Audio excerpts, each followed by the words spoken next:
Okay, so I'm using bwrap for my container.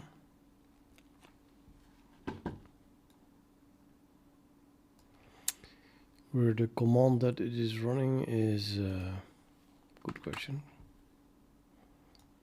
Codex, I guess.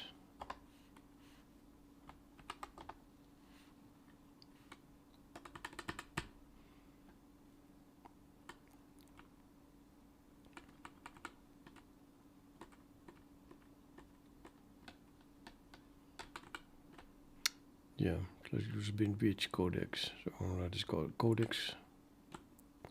Let's use bin codex, for example.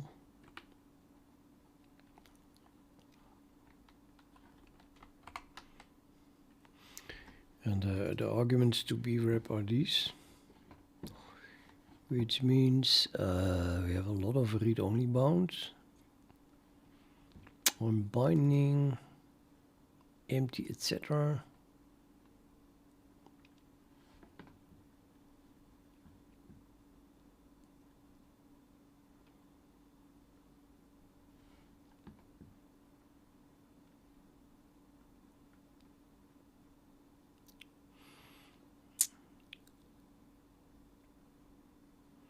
Okay, amount of view, etc. files.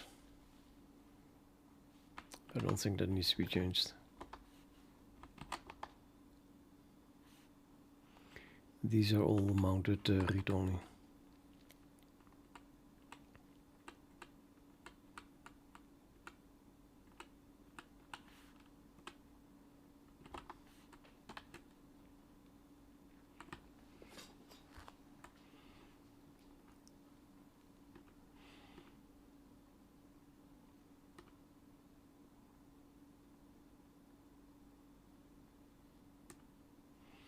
And then again, binding slash user pathogen vim pathogen autolord, some kind of vim plugin. Also read only, and this one is empty, I guess. So. Then you have the home codex. It should never write here, but can.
Yeah, Codex is running as Carlo, and Carlo it's not using home, so it will read slash home slash Carlo slash dot ssh.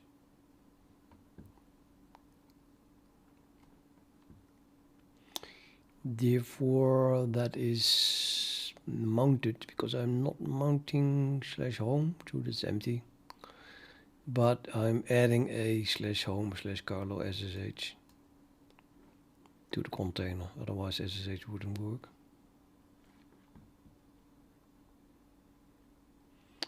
And it's not read only because this needs to be filled sometimes.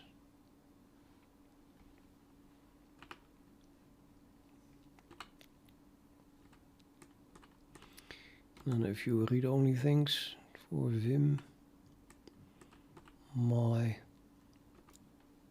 syntax coloring X authority to be able to connect to X. This is needed.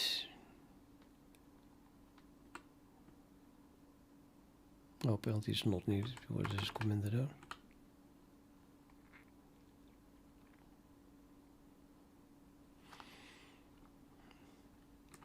Then the .codex directory is shared between my own home directory and what codex is seeing. And it is writable. But yeah, again, I don't think it should be writing to this. It should only be writing to Codex workspace. It is bound here.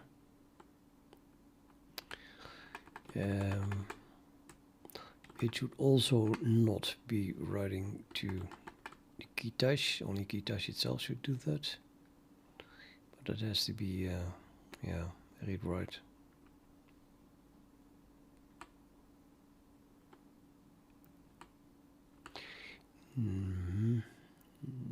Change to that directory. Okay. Well, let's say Codex becomes very enthusiastic about an idea that it has to fix some objective in planning mode, and it just tries to already fix it. It's like, hey, let's edit this file and actually reach the objective. But I don't want that, so most likely it will be somewhere in here that is being changed.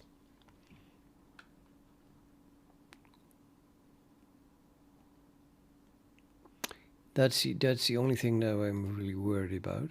I mean, if it tries to hack my PC, then it could write everywhere, or it is using a bind instead of a read-only bind.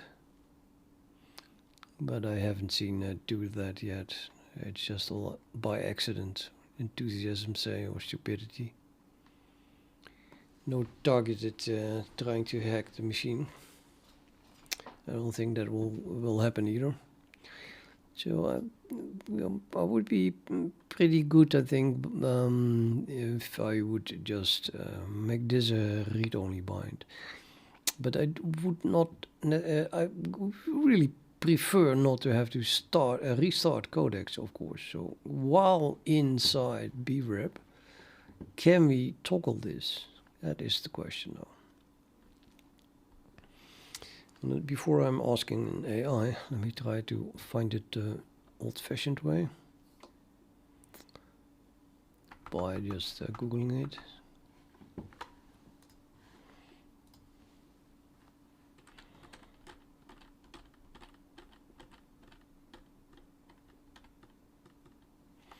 Okay, so can we remount an call the partition? I don't know. In brep.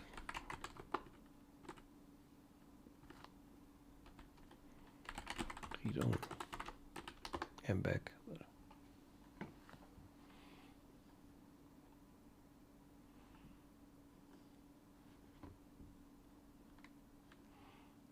Absolutely nothing.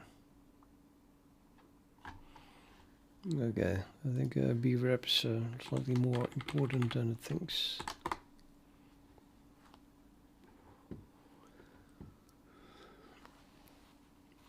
I'm trying to add brep into his sandbox wrapper called blah blah. My only workaround I can see blah blah blah. I don't know. Is that about read only? It's possible to disable symlinks when mounting. Also not really related.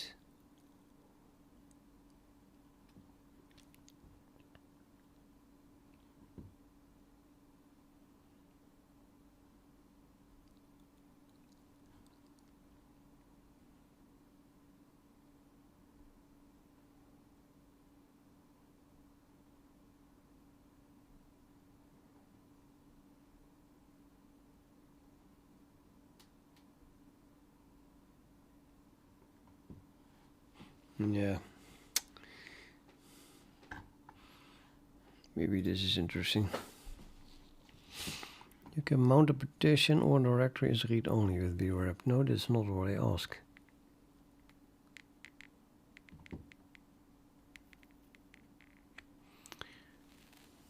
Typically you achieve this by mounting it as read-only initially rather than remounting it.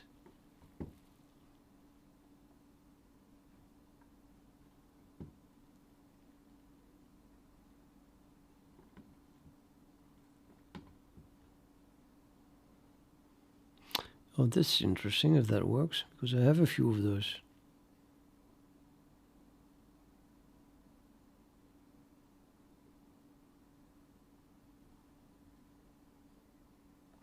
I'm gonna try that.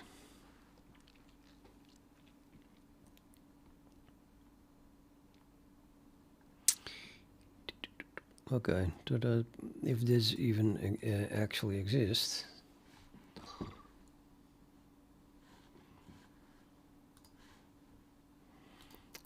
Brep mount read only.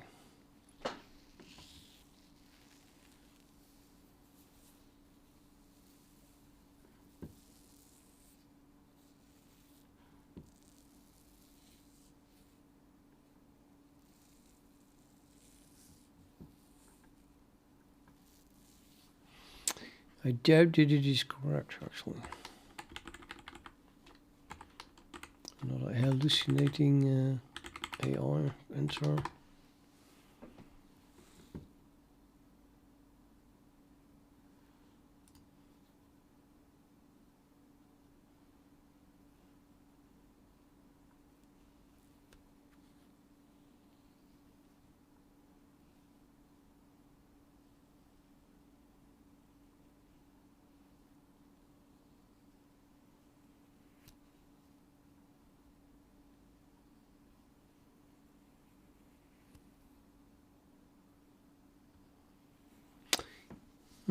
Wouldn't remount read-only option solve this?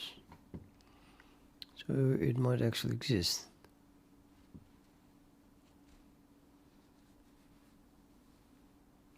Okay, let's go to try it out. So here I'm using I'm using bind just because the next line must work. But once we have that, okay, remount read only.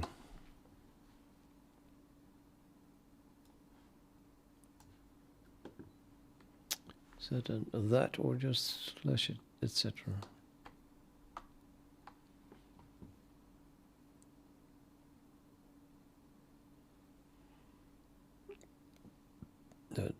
That's not clear. It's using root both.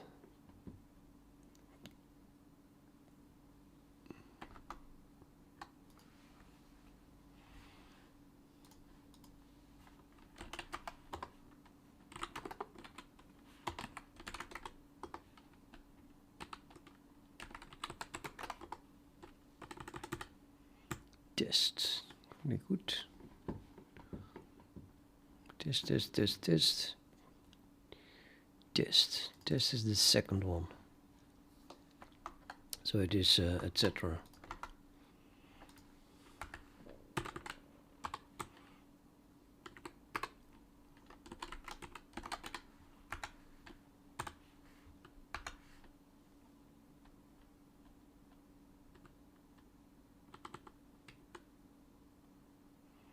Yeah, I'm just going to try if that works.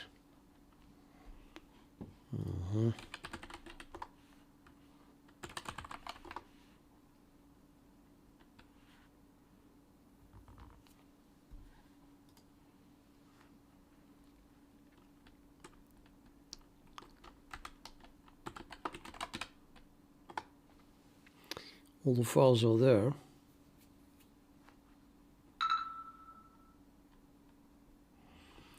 So let's try to write to it.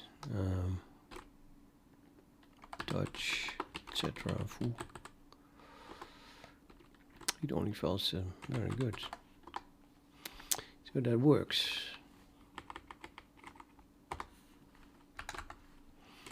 Now, come change the comment. Mount an empty, etc. Just rule. Codex should never write here. Okay. That's not gonna happen because I'm remounting it read-only now. Should never write here. Just never writes there.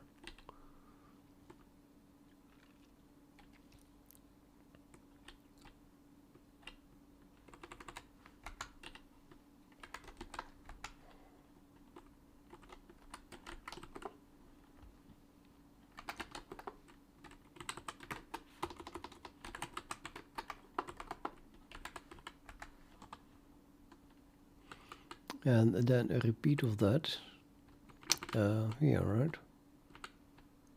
This actually might should be there, I suppose.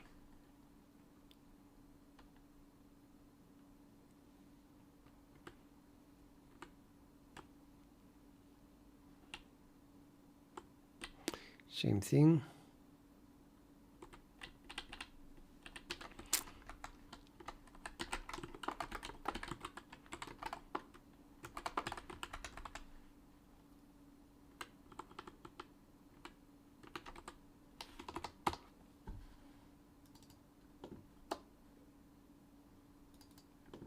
Like that.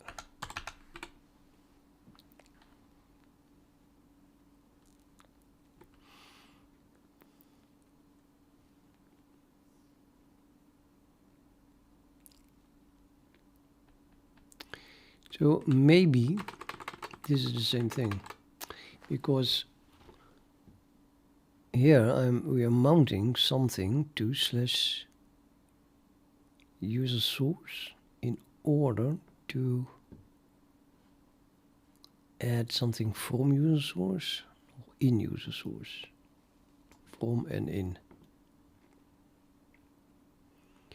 And here I'm mounting it read write because the next line needs to mount something in home codex, so therefore it must be writable. So what if I change that,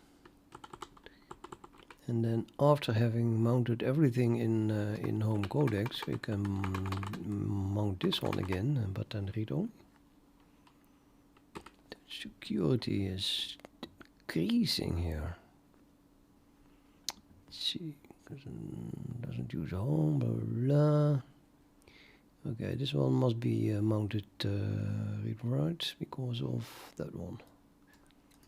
That doesn't change. This is all read only, and then here we mount something inside home user.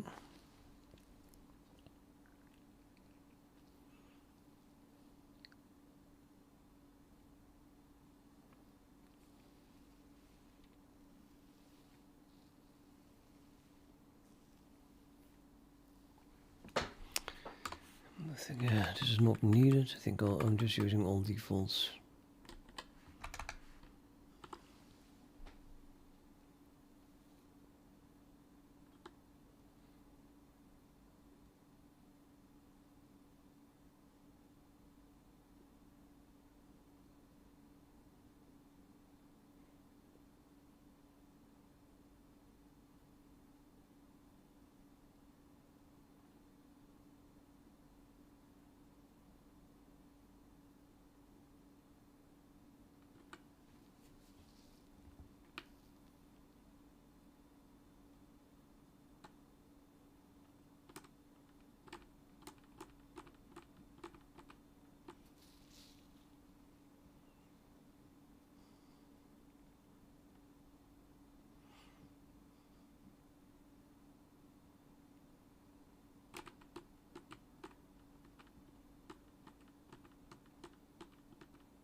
I'm not sure where exactly I should do this, however.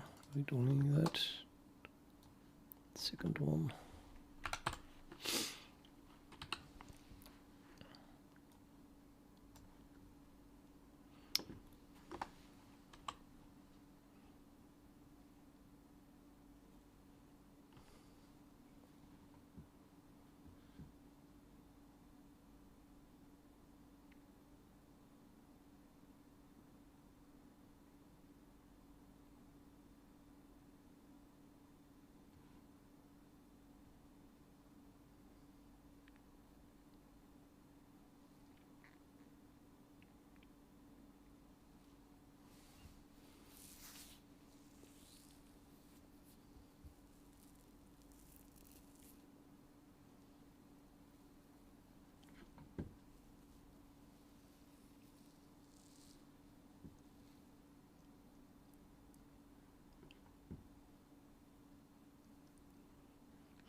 I think it needs to be read-write whenever the second argument is using it. So only after this point, like it should be able to remount it read-only.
Something failed.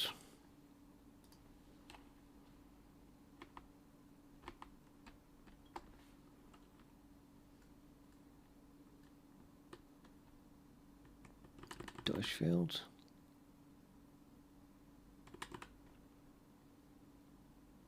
Oh, bind is nonsense. Damn it. I think I meant huh?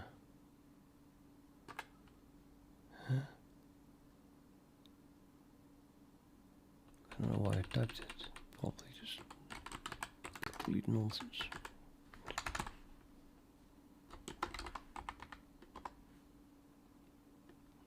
That worked.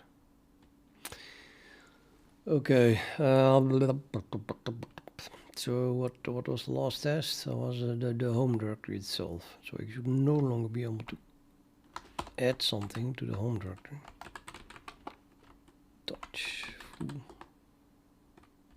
The only file system. Very good. But we can, I think, still write to, well, .ssh, for example.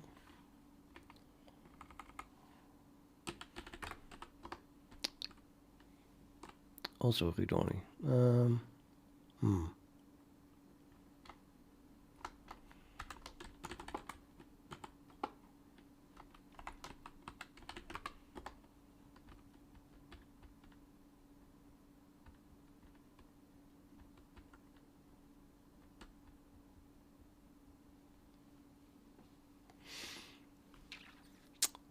Is it a read-only file system? We cannot change known host.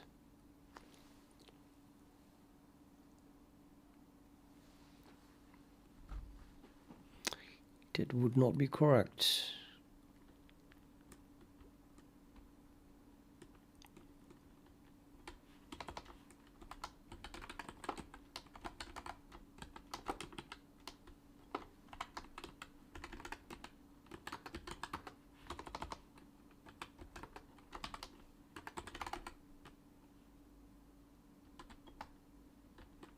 Nope. Well, that's weird.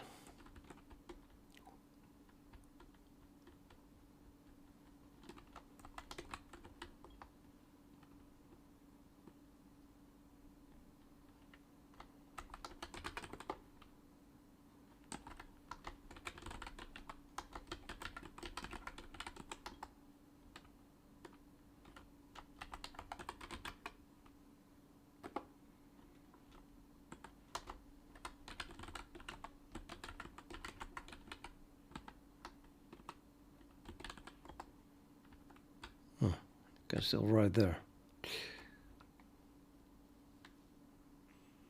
To the .ssh is wrong, it seems.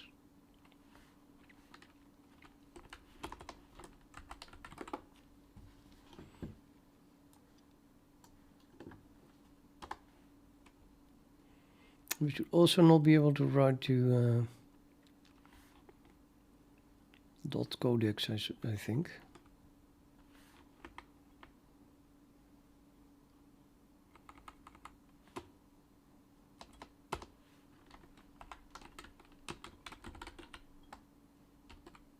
Oh, again.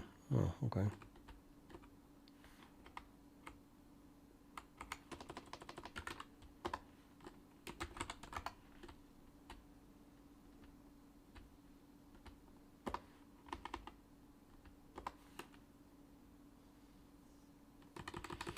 So this is bind mounted, and we can write to it. And the workspace you could write to. Guitar's root I didn't test, but I guess that works as well. Could not write to the home directory. All good.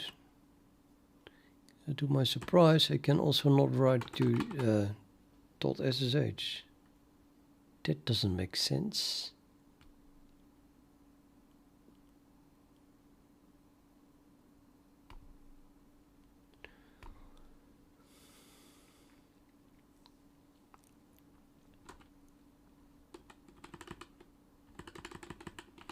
Might be unrelated though, so let's comment this out for the moment. Test it again.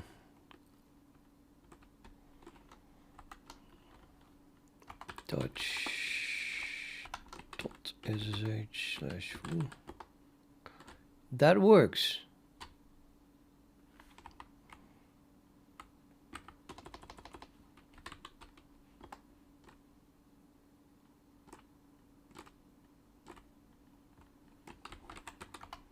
Or now it works.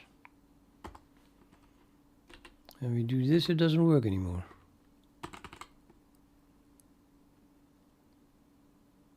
That does not make any sense.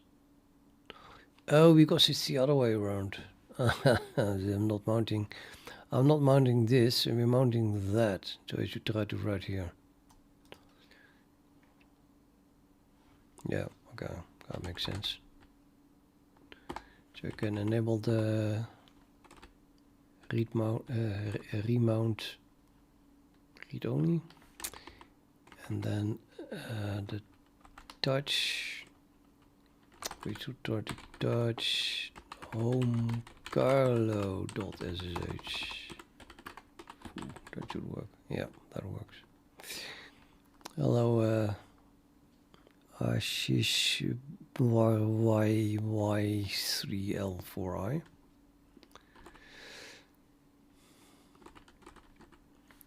Remove this. Great. More security. I learned something. The remount, read only. Can you also revert it? That probably not from within, right? The question is remount. Well, maybe. Well, first of all, so the idea is now that I'm going to remount everything read-only, but you can just use this as a test, the home directory at the moment. So you can try to touch home directory full, and that is not allowed, read-only file system. And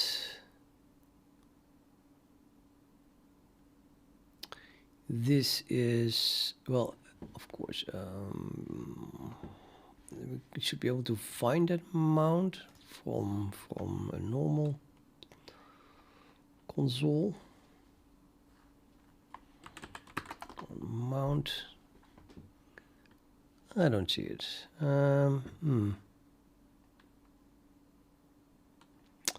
Why would that not show up?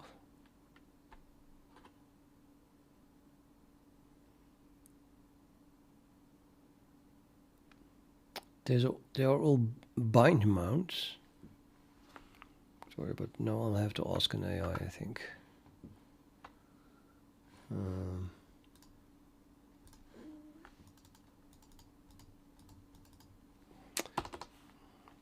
Arch list bind mounts.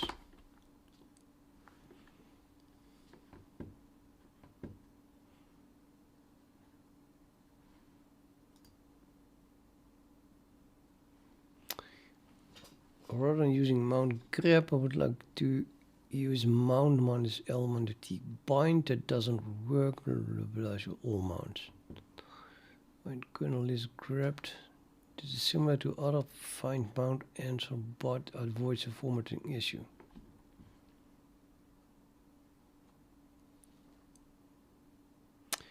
To show all sub mounts.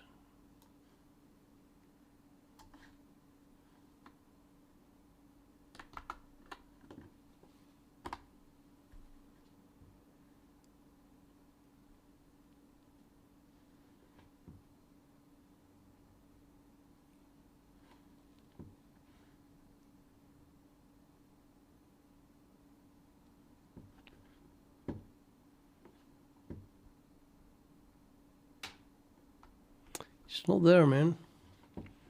Codex still running, so yeah, should be seeing it.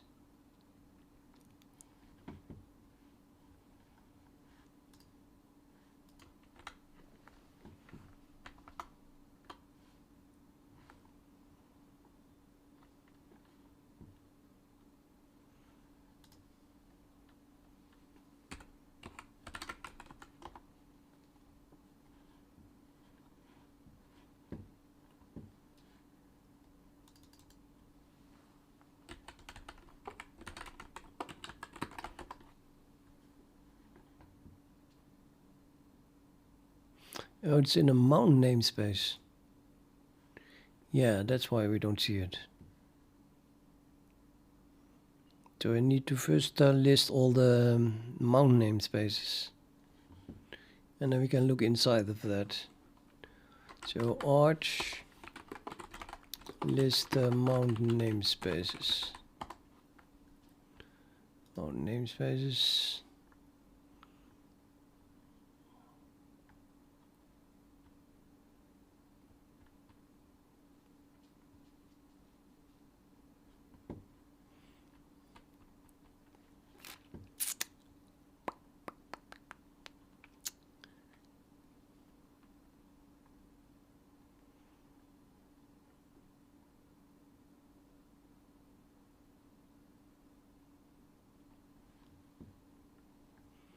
Talking about a lot about mount, but not about namespaces.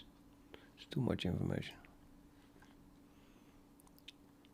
How to get a complete and exact list of mounted. How do I list the mounts of all namespaces? That's what I want.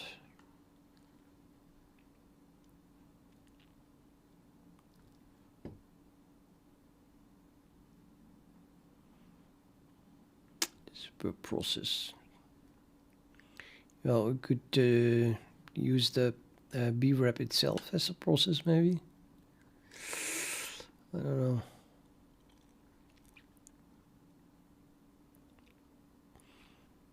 It should be all per process ID.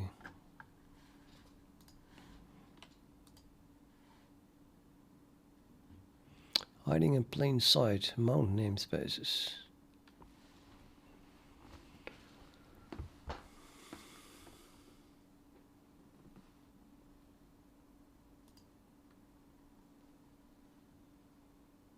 Exceptionally stealthy technique to hide files and masquerade processes on Linux file system. I think I described it in the description below the video, MXSW.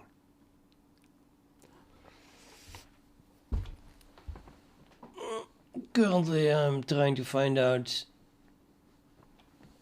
if I can remount BREP mounts from read-write to read-only and back. But then first I'll have to see them. So now I'm looking for the mount namespace that it is using. Yeah, ls ns minus type mount. That's what I was looking for. I don't know what the others people, they only talk about PIDs and not about this. Stupid. To ls list namespaces type mount. What do I do wrong here? MNT is it? Okay, MNT. Now we have it here. This is brep.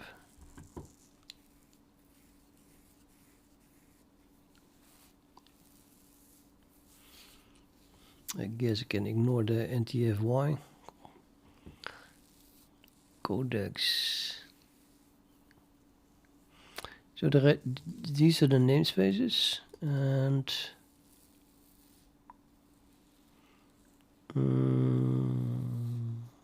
now I want to list all mounts.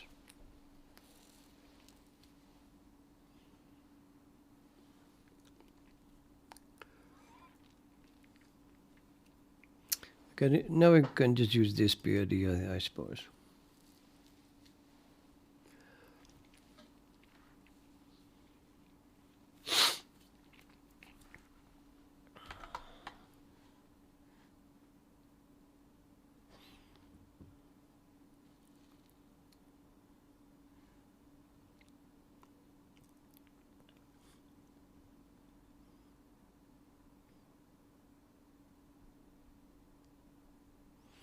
Okay, we migrate the current process into the network manager's mount space.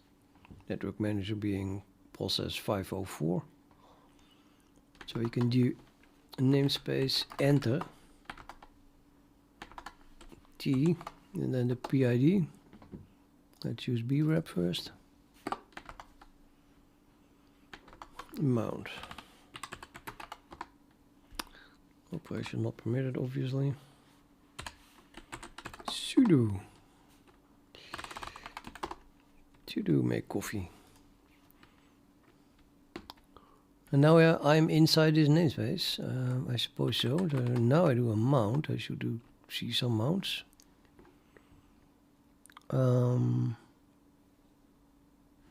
NS Codex. Look at the namespace. For the rest, it's all the same stuff again.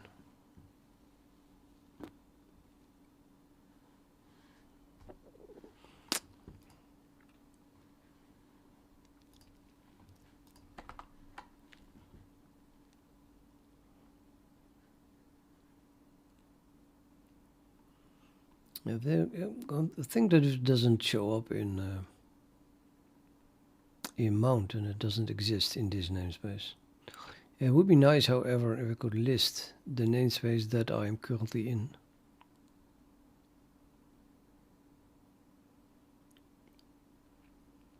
To verify. I'll just ask here. Can I list the current mount namespace that I am in?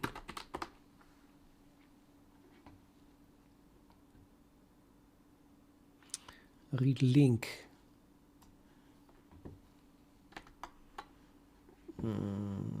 This is where we are, right? Permission denied. Oops. And it's enter, yeah.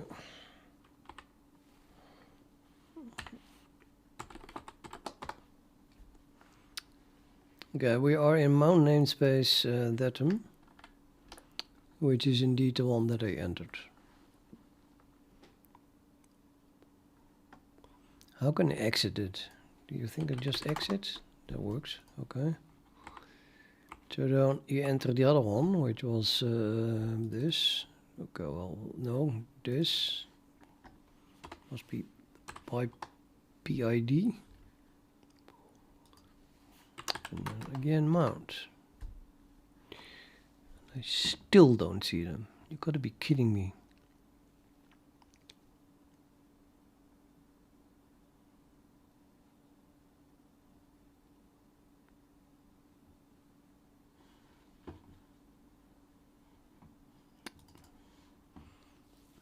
NS Codex is there. That's it.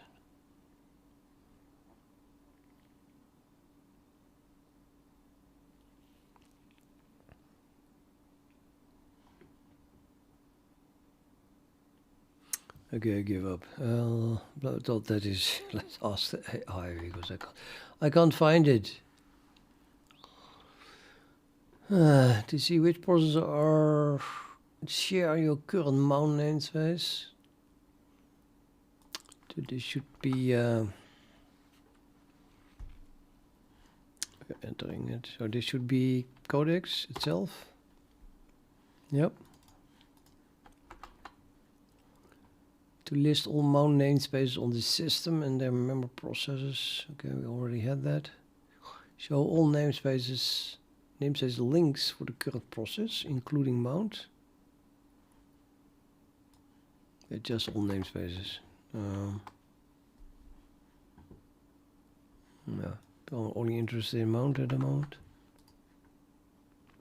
Find mount. You can still do the cut self this mount info. Maybe that will show us. Yep, there it is. So why is it showing? That is a good question now here, I think. Why does cut proc mount info show the bind mounts done by bwrap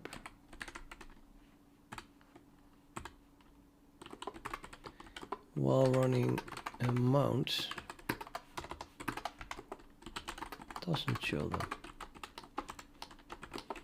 I am inside the mount name. Well, I entered, let's say. I entered the mount namespace of Codex.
We must use find mount, apparently.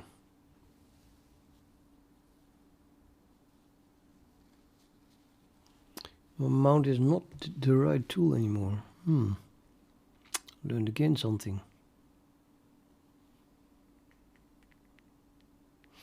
bwrap creates bind mounts via the kernel API, so they must appear in proc self mount info.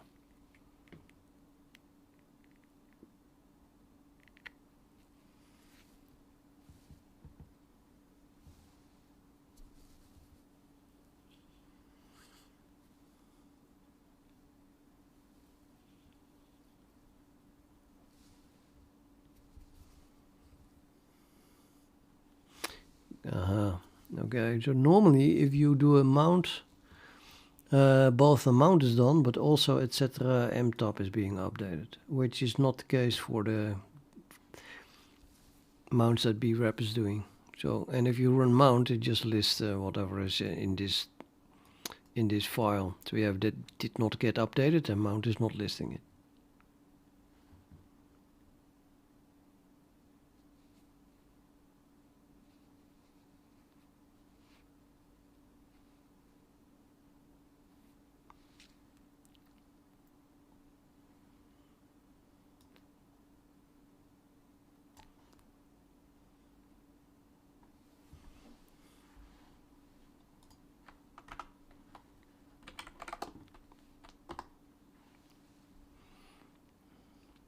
No, it's not true then.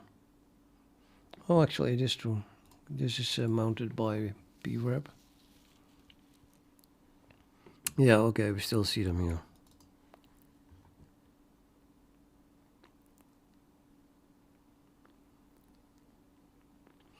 Maybe I was mistaken. The mount is still showing them then. Oh, it is actually. Yeah, it is. Okay, it is showing it. Oh well. For a moment I thought it didn't.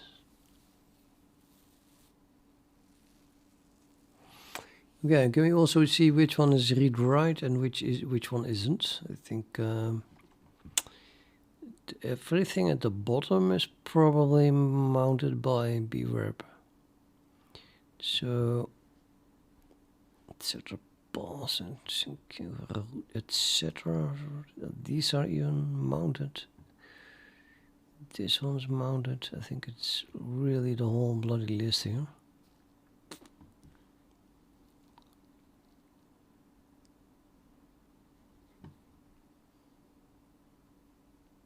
So everything at the bottom is interesting, and then we have a few that are read-write. And the ones that are read-write is homecarlo.ssh. Yes, that's because of the known host file. That must be possible to change that, and it is homecarlo because SSH is just looking only in that directory, ignoring the home environment variable.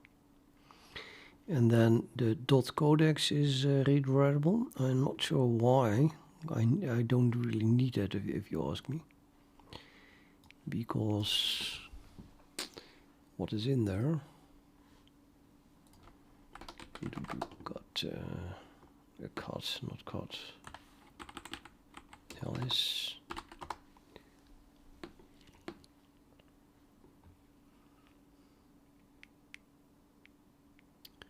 History, maybe it's a log file even, yeah. So maybe it writes stuff. I think it's writing stuff. Codex itself is writing to a log, for example. It even has a temp. Feels like Codex needs .codex to be writable.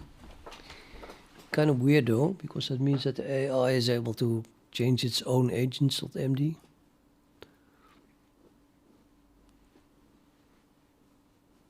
Change its own config. So this must be writable because it writes to the log. It can now also change its own configuration file and set that to danger full access, network full access, and then the next time it's being run, it takes over the world. But yeah, I'll keep it writable anyway.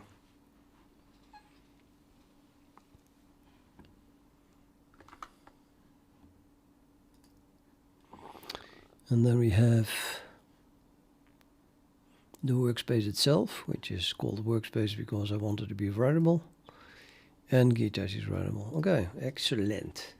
Before I had more of them. And then as a test, I was going to use the home directory, as in the home directory. That would be, I think, just this. Oh, it is now read-only. Yeah.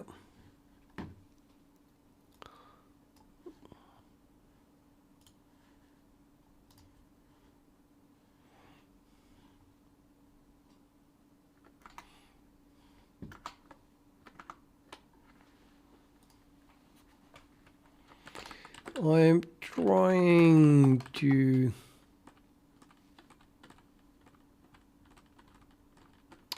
change swap, sorry. To swap between read-write and read-only mounts without restarting Codex. For example, currently I see in the mounts, in the NS namespace, the NS mount namespace of Codex.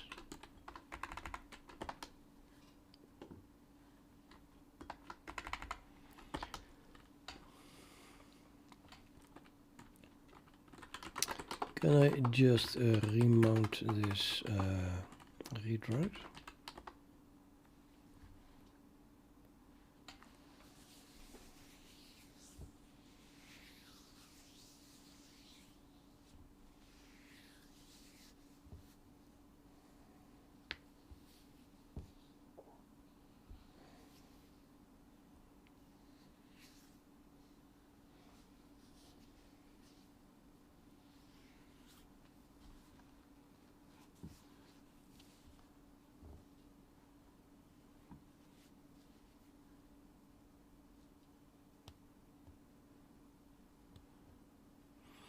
It's a bind mount that brep remounted read-only, even though the underlying file system might be read-write.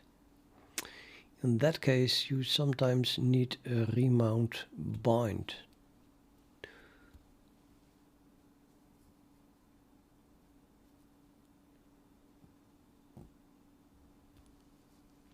Well, that is the case. I remounted it read-only for this specific directory. Try the straightforward remount from inside Codex mount namespace or using ns-enter into it. Mount -o, remount, rewrite. Let's do that as root, I suppose. If it's a brep bind remount, add the bind. If the first fails with something like invalid argument, or it silently states read-only. Yeah. I don't want to lose that directory. Those bind mounts are a bit scary. I lost my home directory once, but okay. That did involve remove -rf, so I guess it should be relatively safe to just run mount. I'm gonna try that.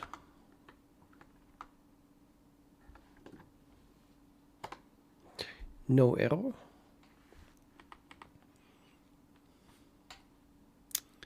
Just dump everything again. Yep, now it's read-write. That worked, but it was mounted read-only, so it succeeded while it should have failed.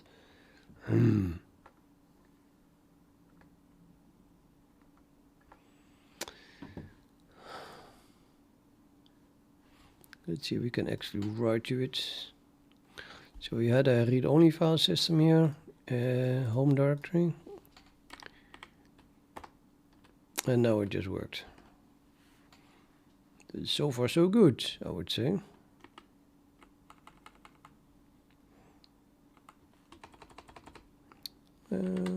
We can remove it again. Let's remount it back. Remount read-only. Mount point is busy.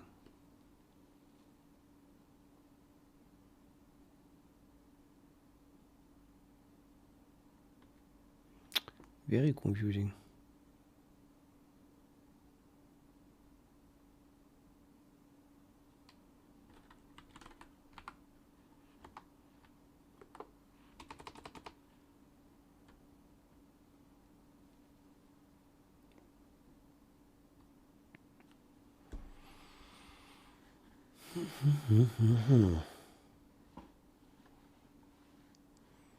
Do you have to check what it is now?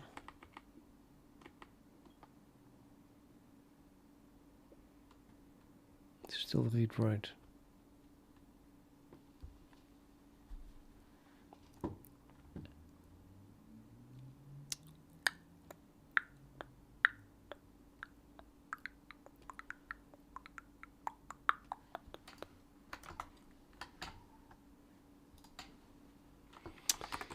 This particular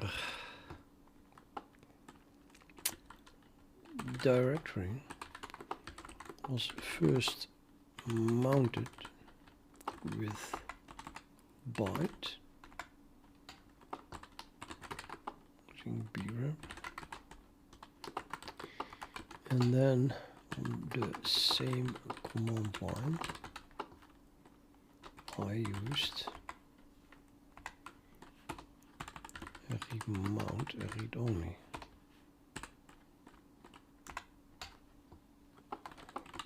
Make it read only. Therefore, I expected the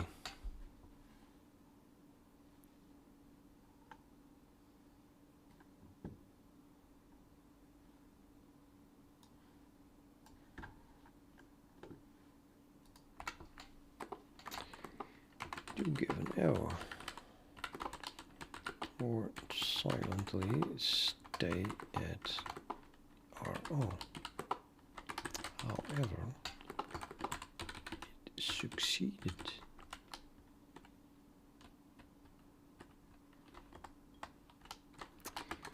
Then I tried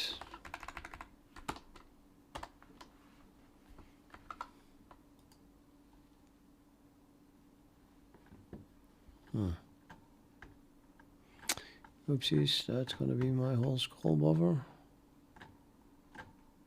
Yep. No, can just do it again, I think.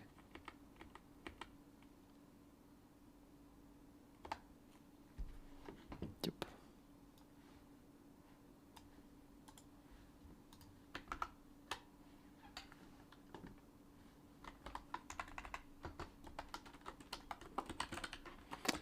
Doesn't allow me to switch back to read only.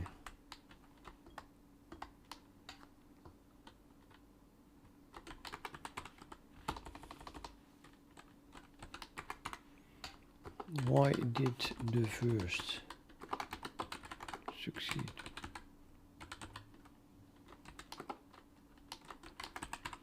Did I now try?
Maybe we have to unmount everything that was mounted on top of this thing, which is cumbersome, to say the least.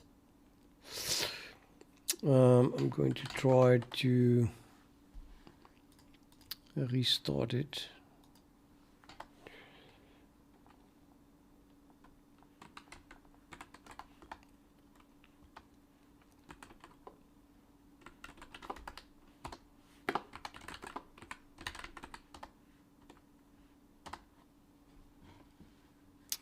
I think the whole namespace should be gone now, right? Mount. Yep, it's gone, so there should be no problem with that. Can just restart it.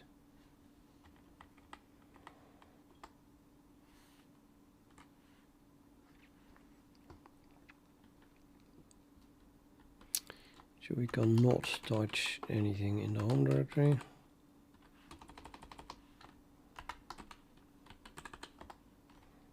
Read only. And I'm going to try to enter the namespace again.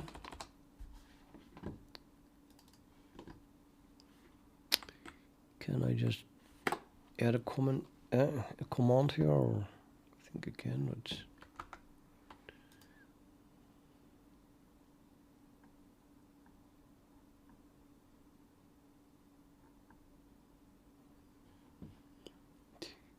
and this enter t Codex minus m that mount read only. Read right, I mean. That's without a bind, I mean.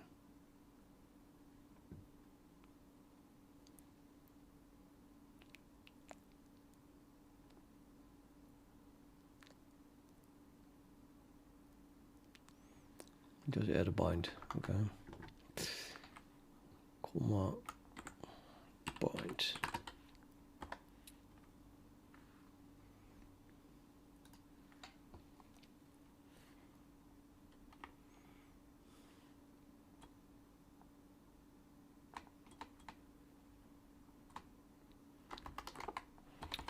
Okay, I should do find mount.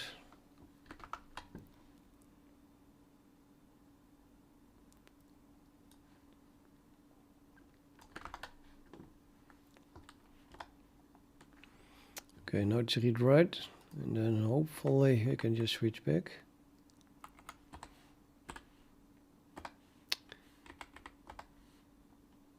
And now it's read only. Yay! So with the bind, it seems to work. Let's switch to read write again. Oops, and now you should be able to touch full. And then I switch back to read only. And that worked. Okay, and now I should not be able to remove it. Oops. Try to remove it. Read only file system. Now you can switch to read write again. And now we can remove it.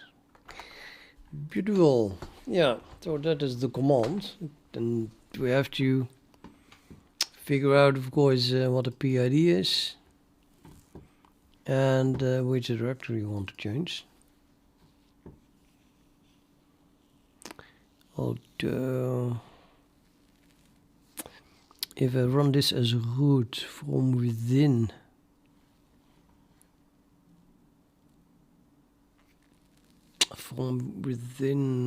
Codex itself, then we are already in the correct namespace. Although I do need to give it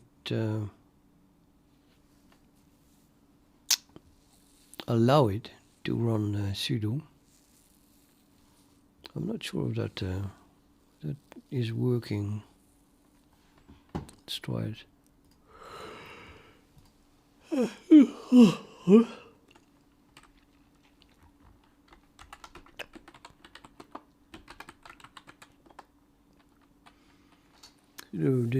privileges flag is set. Very good. Okay, you cannot change.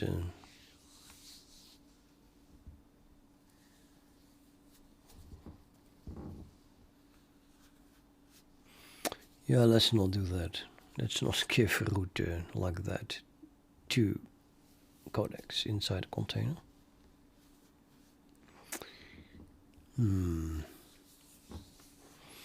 But I want to do this from an skill script. So we are never getting rid of the flag. So somehow we have to escape the container in order to do this. Could use a socket, I suppose. So then I need to write an application that runs outside of BREP that opens a socket, and then from within we can just write to that socket and say switch, and then the only thing it can do is switch and switch to planning or switch to execution. No way to exploit that. It just can switch, which it should be able to do anyway.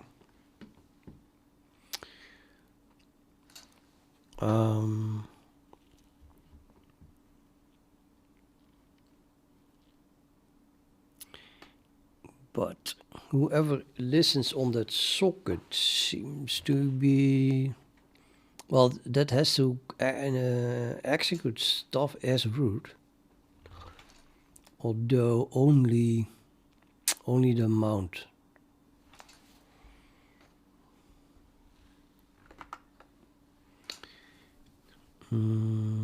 Yeah, also the ns enter.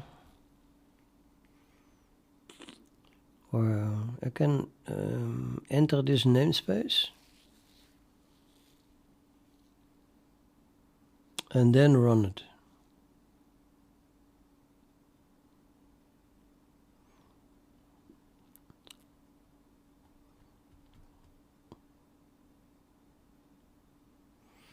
Feels a bit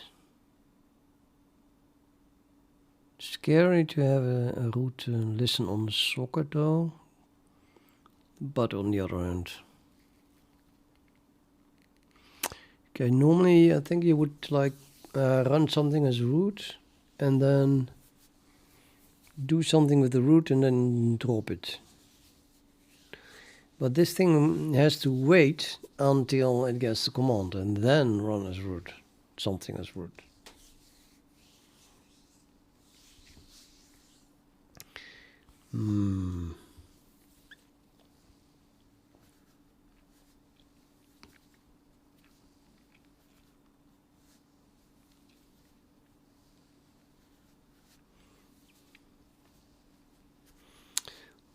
Let's use Codex itself to write this. Shouldn't be too hard. So I need to think of a new name for a new project.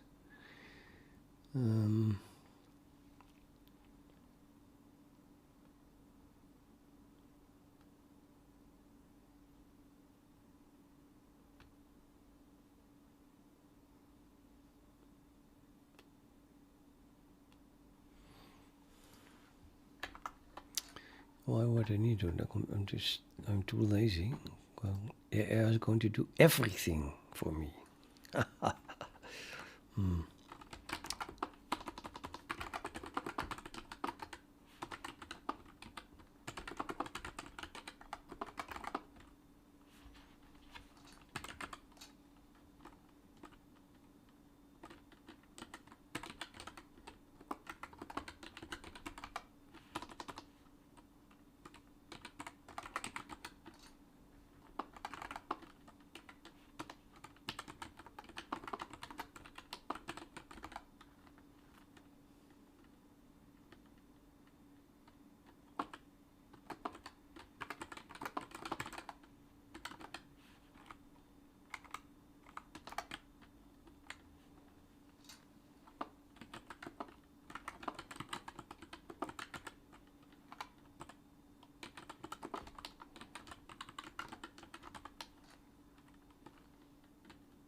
like that one. But it's not necessarily restricted to BRAM.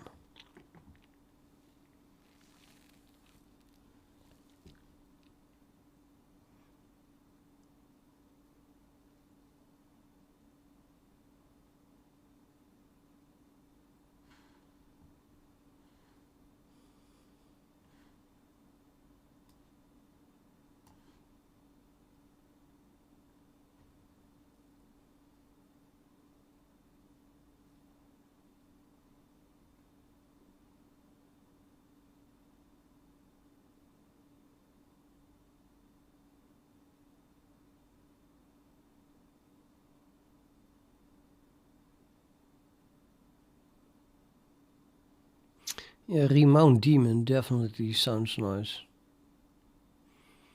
Something not related to BRAM. Just remount demon.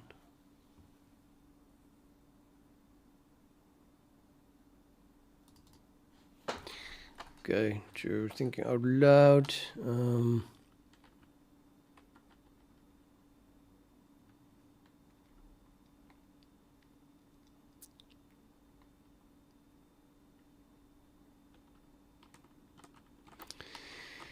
Okay, since this can also be used independent, I guess. BRAP.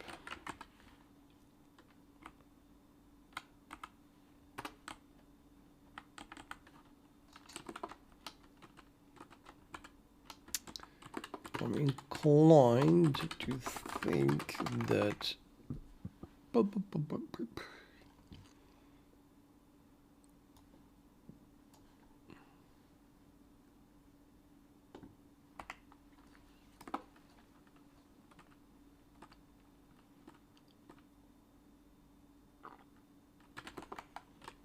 it's too restrictive.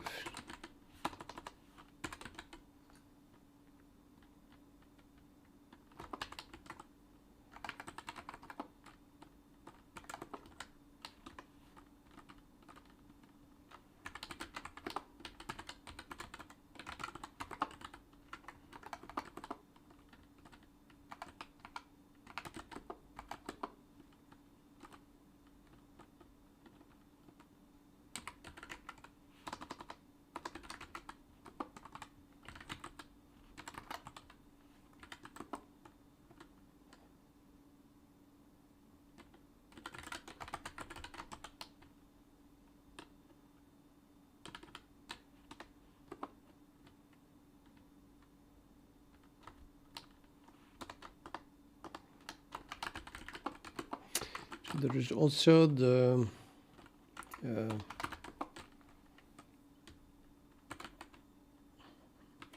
issue of security.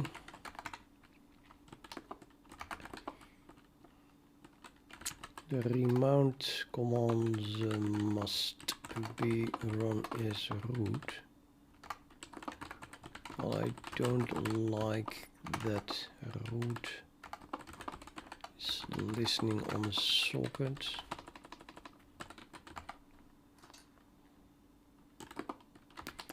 I would prefer to turn this into a system D.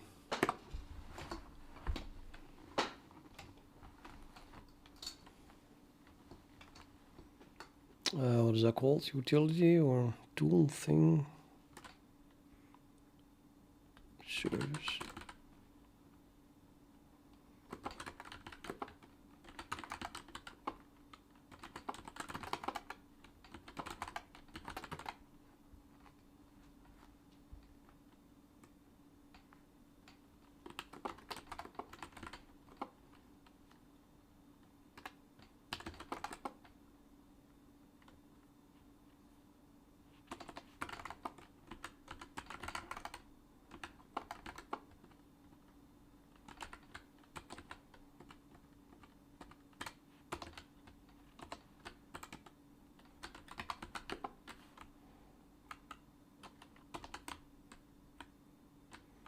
How do I write that?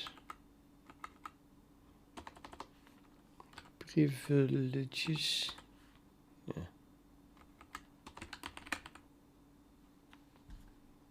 Fuck.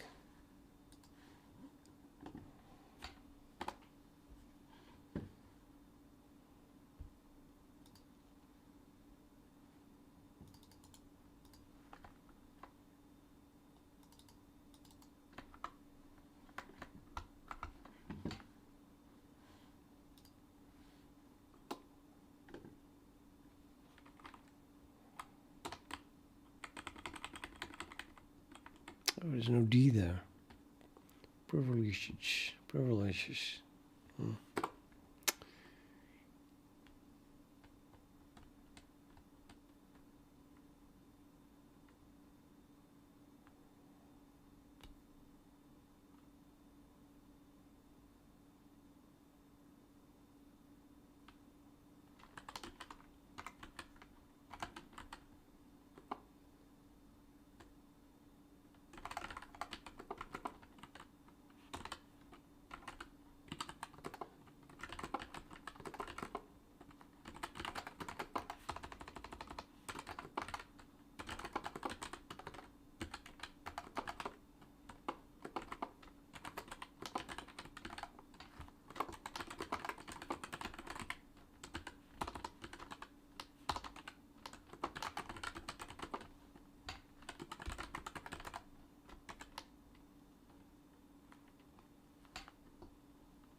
Nothing is easy, is it?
Okay, I guess I'll just go with a remount daemon, although does it not already exist?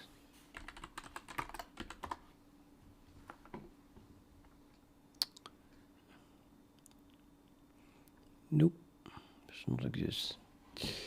Okay, cool.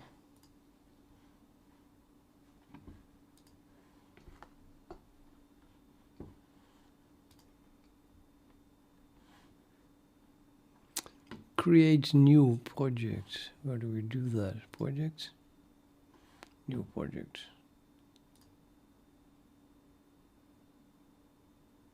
Okay, what the hell is this? Colorwood's untitled project.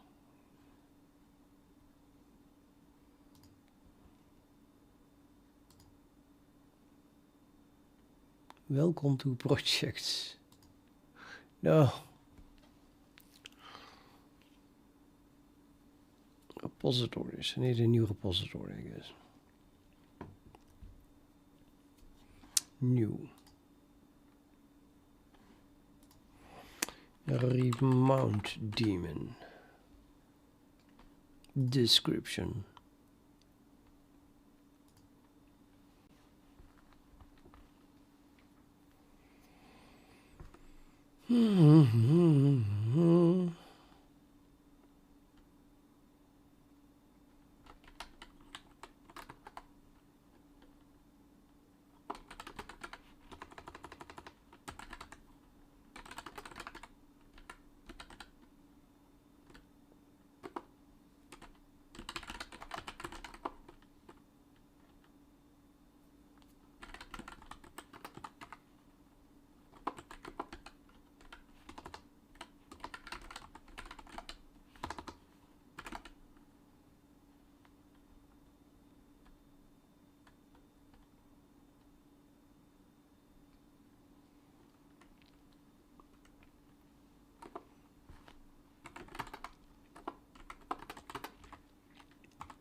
CTL.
Settings, I think.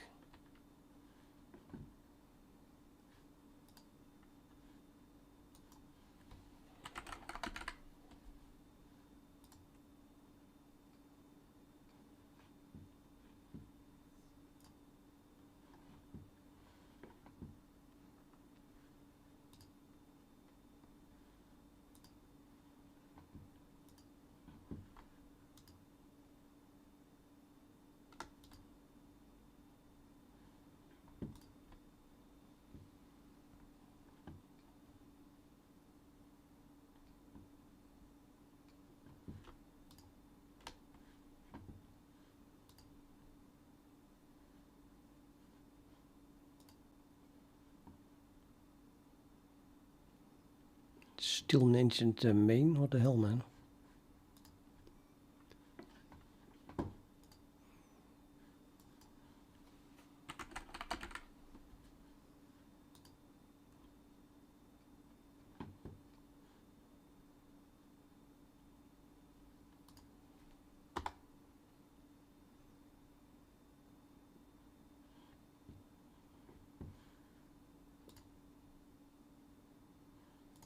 Yep, now we have it. Okay, so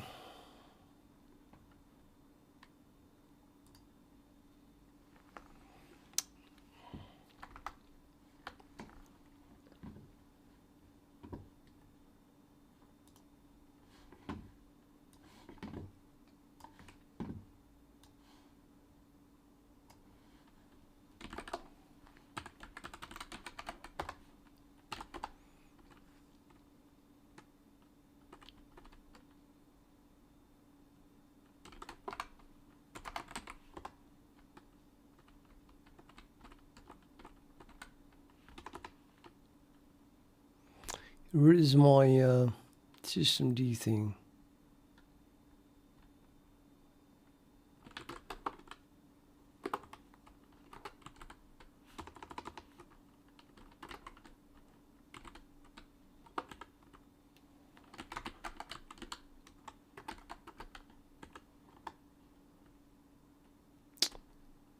What the hell?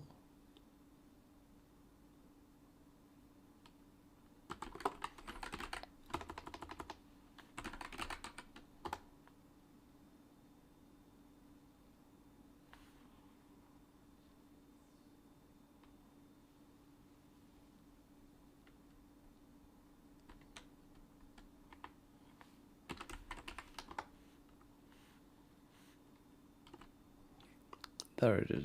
Oh, I put it in the AUR. Yeah, I guess I can do this. Add this there as well. Not yet. Although I would like to keep them together.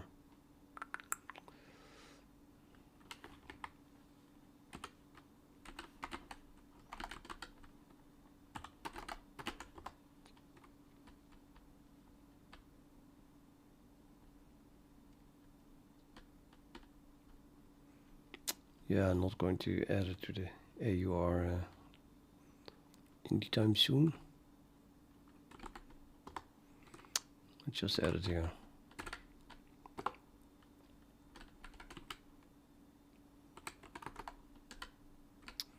Was called Remount Demon, yeah? Yeah.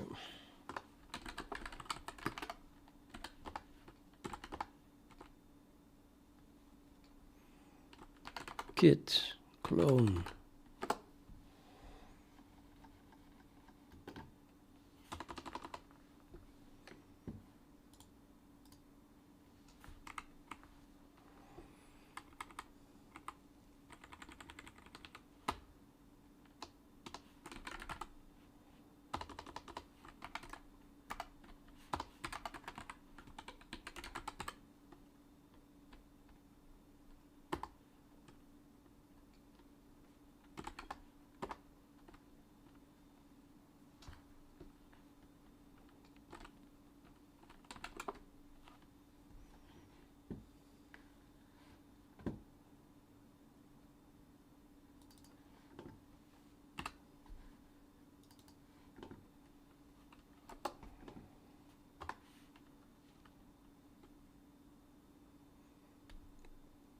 Nothing, basically.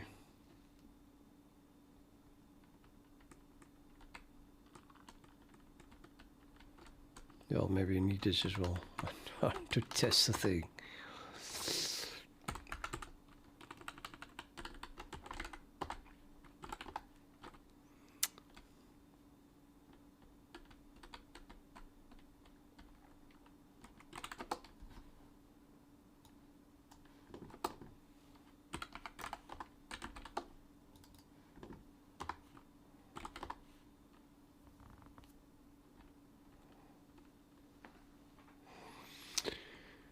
Yeah.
I think I just switched.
Example. Wat is example code?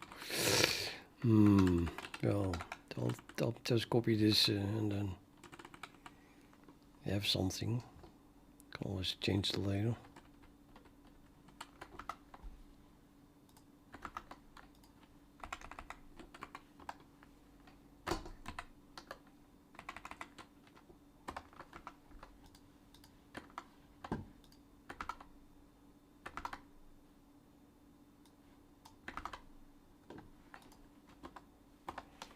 It's being way too verbose, I think.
Yeah, it's all not working. I'll add a license.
Hey Sam.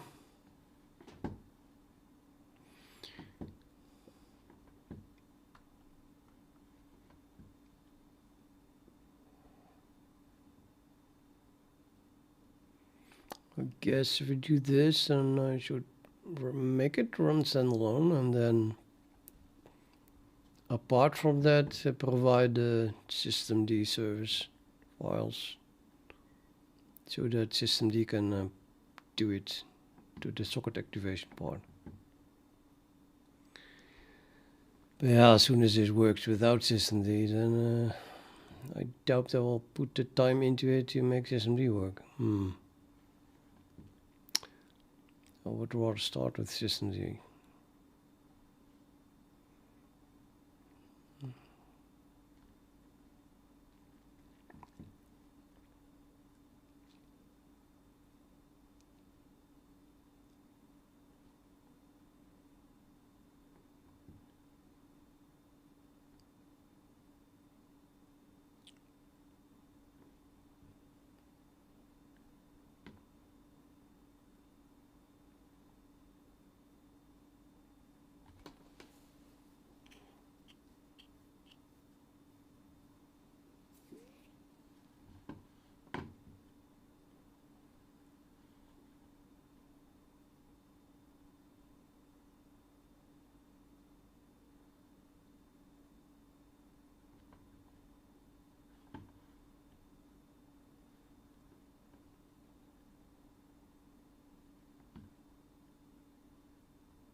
Yeah, this is not a part of the system, of the readmd, of course.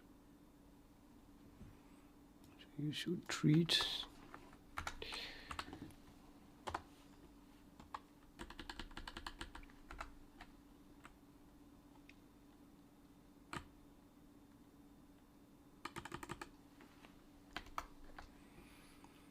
widget toggle target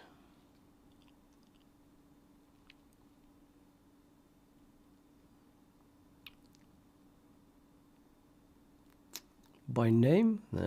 Why not the full path?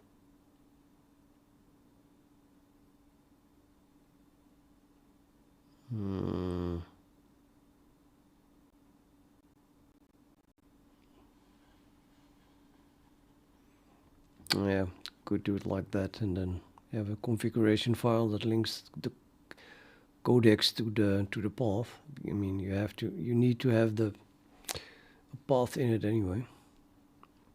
A pre-configured path, I mean.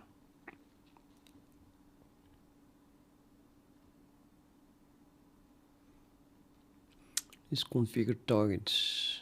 Okay, that's a good idea. Something went wrong here with dot.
So where were we?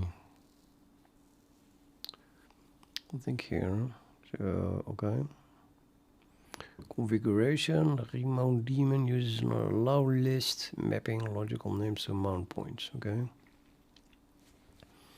And optionally a mount namespace PID. Example, illustrative, etc. remount config YAML. Socket.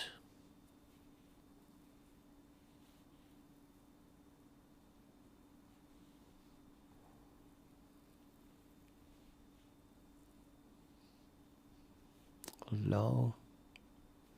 Codex. Path. I think it should also mention if this is bind mount, a bind mount or not.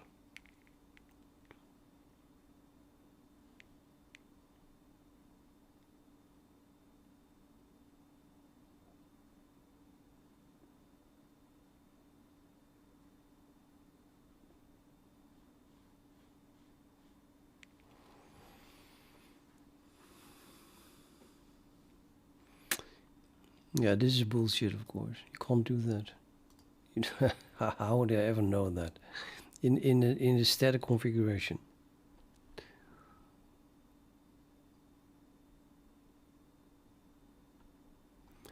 So this has to be removed.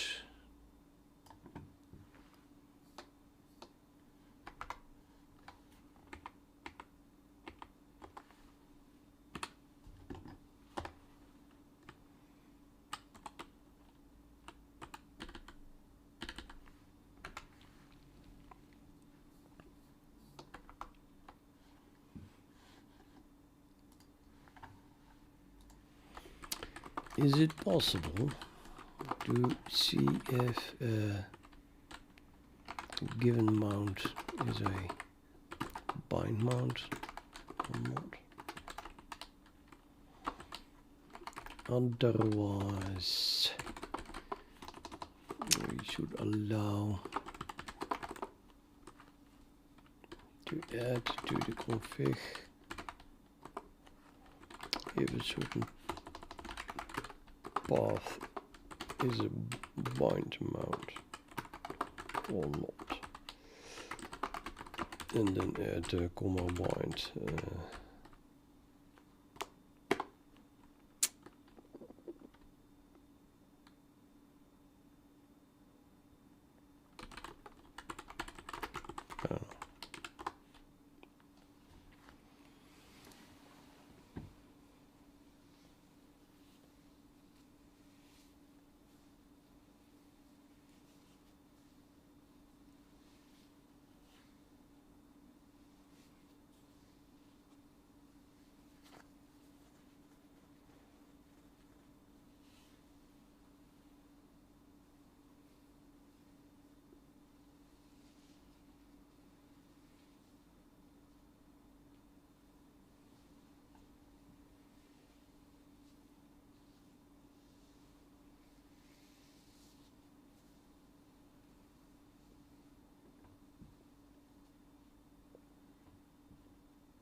Because that only works if they are different, because these are also bind mounts. But then they are not different. And here, well, here they are different. Huh? What is this? Root key touch?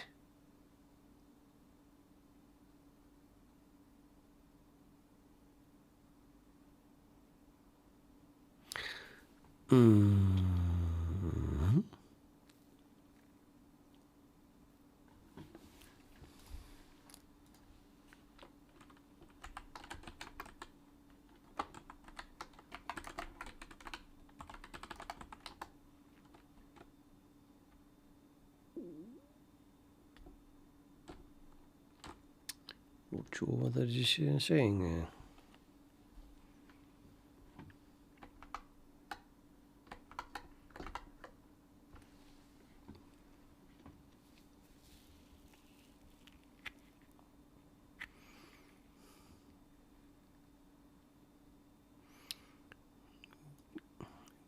The real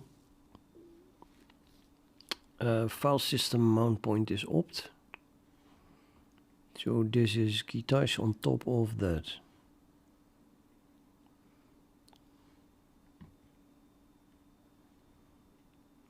So here we have home, home, and then that on top of it.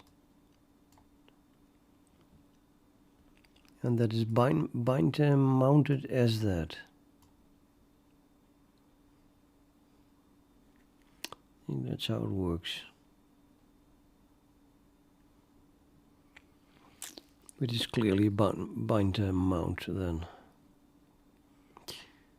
And then here we have again a home / Carlo / X authority bind mounted as that.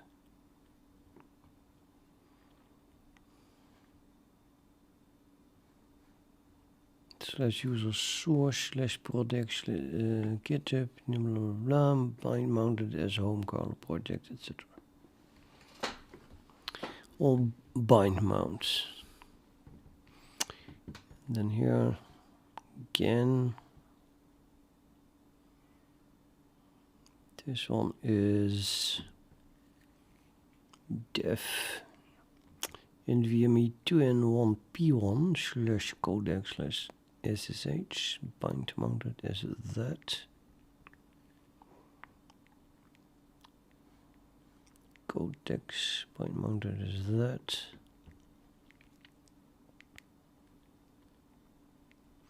So you subtract this part from this. So you are only left with /opt /x for NVMe2. Then this is a real mount of that device. That's kind of how it works. So if then we go to one where these two are the same, can they be the same? Actually, they cannot. They can only be the same when it is the root.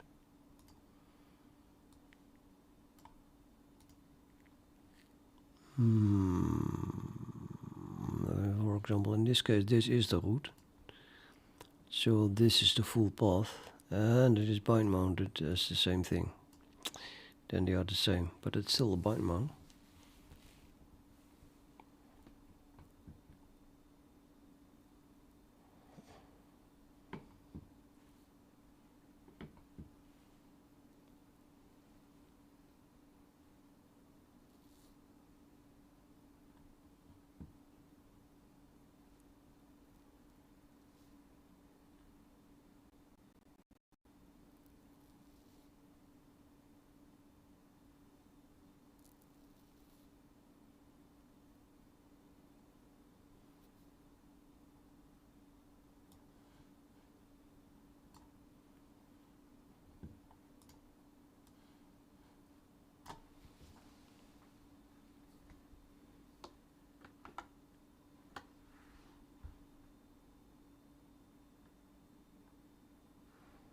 I should look at I don't get it.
Oh man, let's just try it out, I guess. So we take a real mount, not in this namespace. I don't even know which is real here.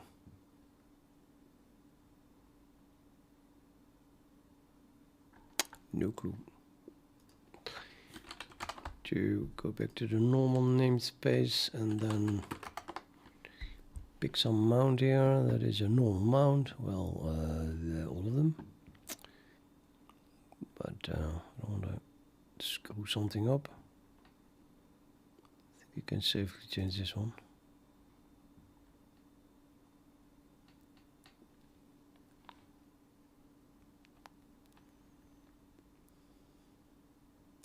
Which one was big rep using? Or rather Codex?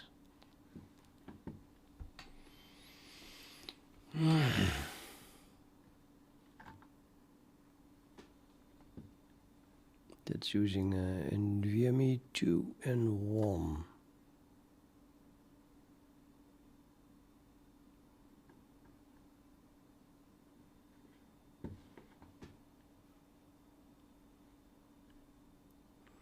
NVMe 2 and 1. This one. Okay, so we can use this one or the BTRF thing. It's not being used at all here.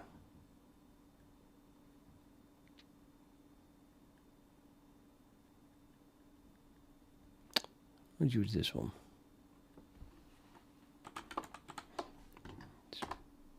Sure, nothing in it, just integers data. So sudo mount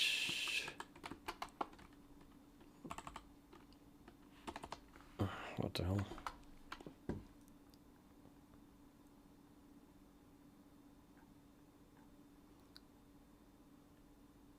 Options. Okay. -O remount, and it is a currently mounted read write.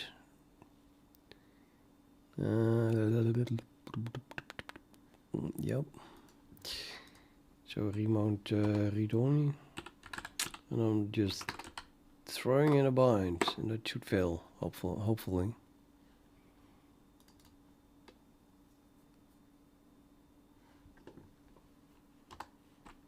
No fail. It just succeeds.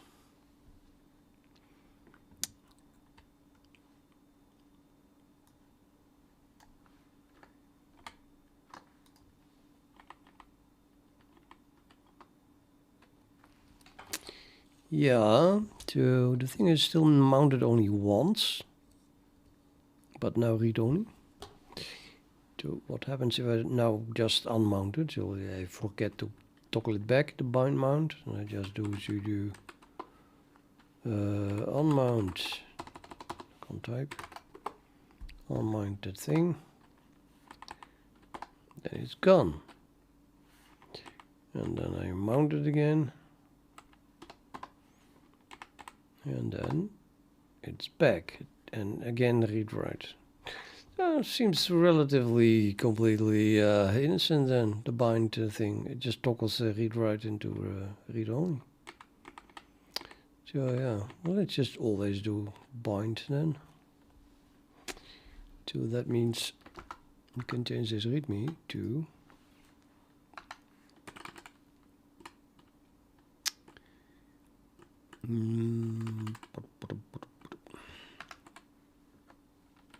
well, don't need to add something to the configuration.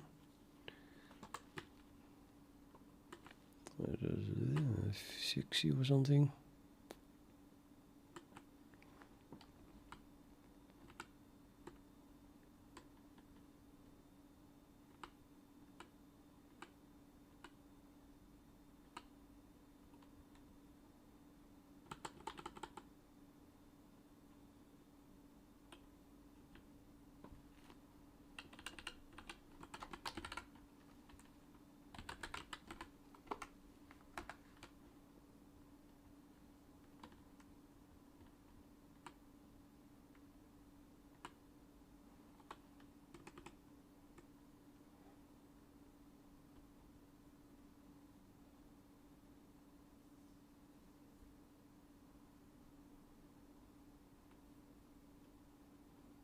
Yeah.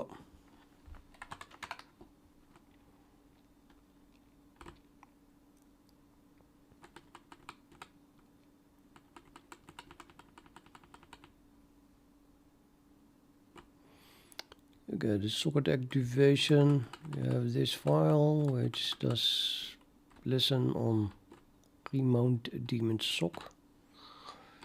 User root socket group Codex. Well, that would then allow, I suppose, Codex to do this. But Codex is running as me, so no. Do we even have a group called Codex? I doubt it. Just nonsense. There is no Codex user even.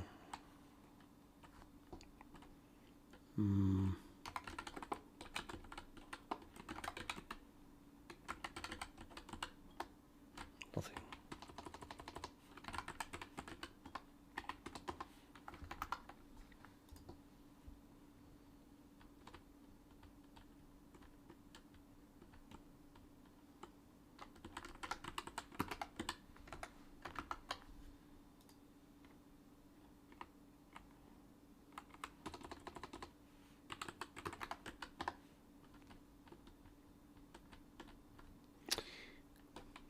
Yeah, or maybe an existing group can be used.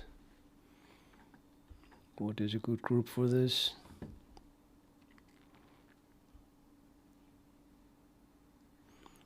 Maybe a group that I'm already in. Wheel. Time, Deluge, Wireshark, Docker, Deepfoot. I mean, every group. Well, not every group. But yeah, I could add a new group, I guess. Mount Daemon. Have to add me myself to that as well then.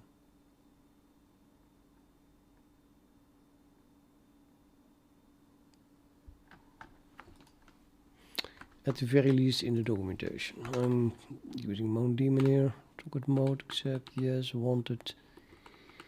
Request handle exec start. Using a remount daemon inid. With socket journal. No new privileges. Are we crazy? It's already running as root. But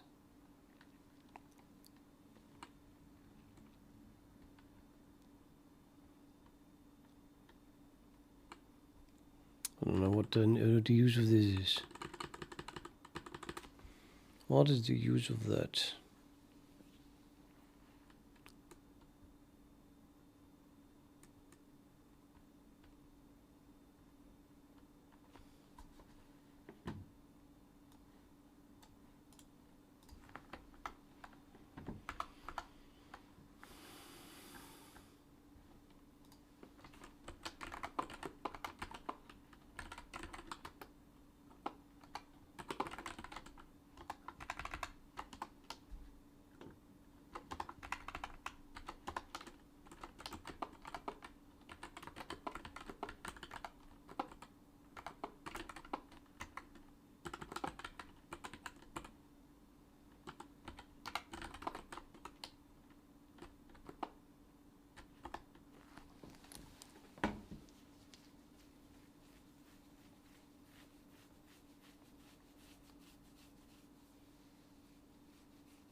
Yeah, well, I have the feeling they have enough privileges to in the end get all privileges.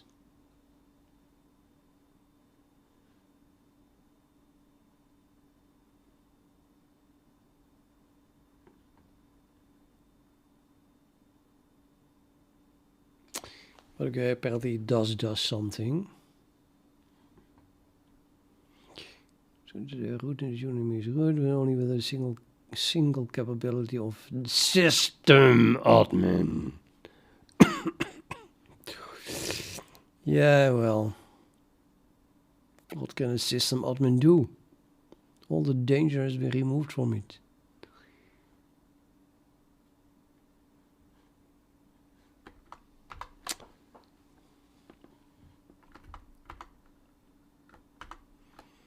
Where is my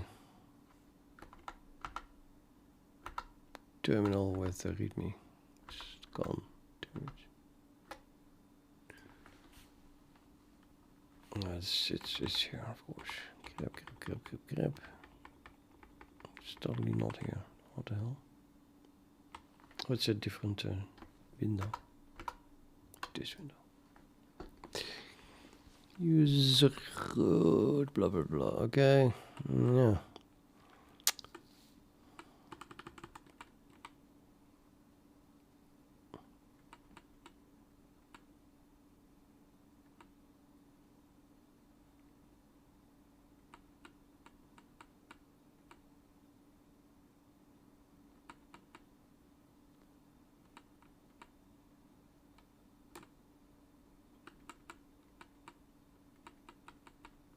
Yeah, okay.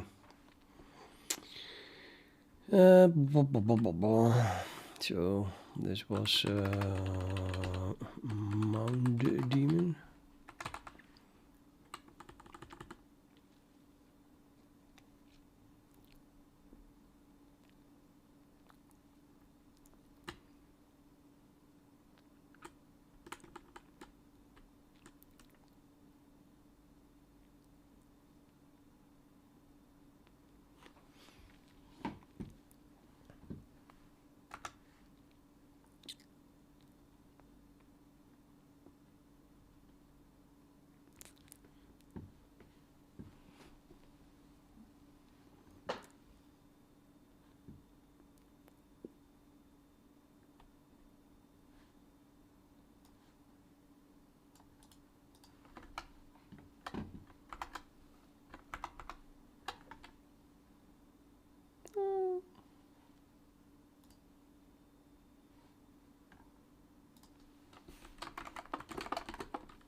Right, okay. Which directories do I want to toggle? All of them. But which are that?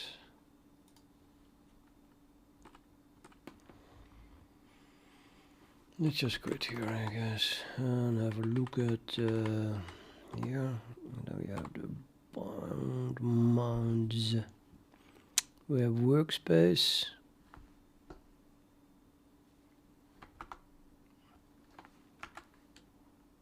This is my home directory. I think this is my home directory.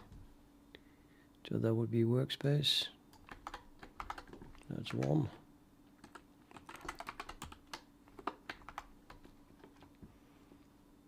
And then yeah, see that is the home directory. And then we have yeah, Kita's root. Yeah. Well, it should not never write to it anyway. Just forget about that one.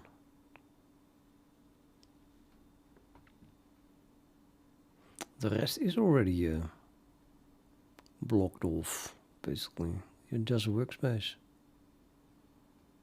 Just workspace should be enough. I mean, I can also block this one, but what's the use of it? It should not be writing to that. Yeah, maybe for testing purposes.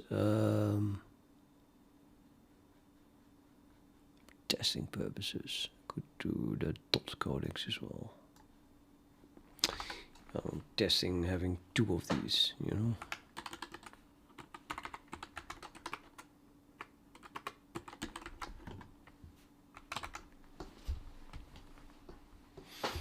Apparently, you can also add comments.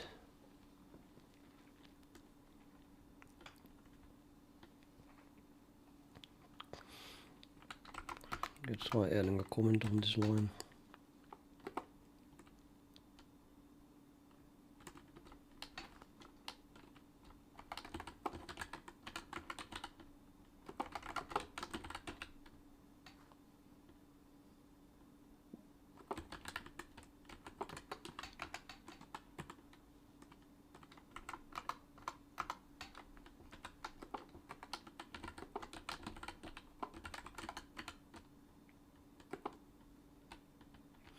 Yeah, we can't do this one. It write logs. It probably still writes logs if you want to do just planning.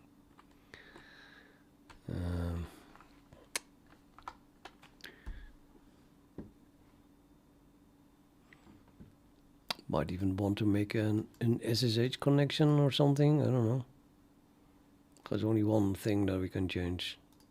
Really. I have to do something else. So,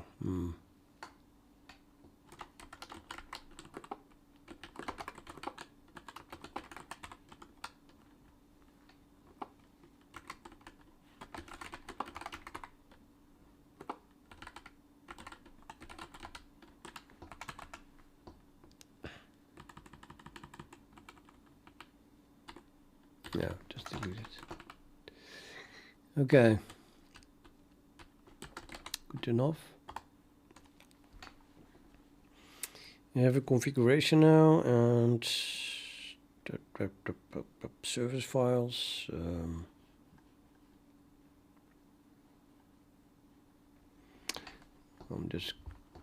Let's make a make file that installs stuff. You can steal that from the other project, I think. This project has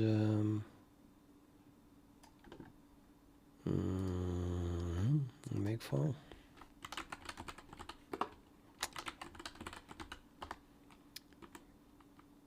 It has all install and uninstall, where all is doing nothing. Let's copy that. Probably want this as well. Find destination directories for clarity. Okay. Configuration and data.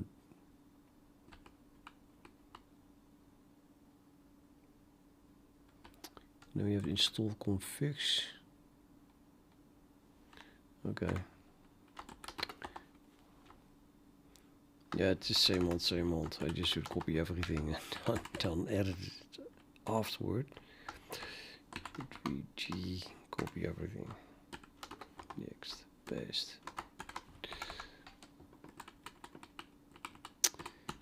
Configuration. Okay, the configuration goes into I think a mount daemon.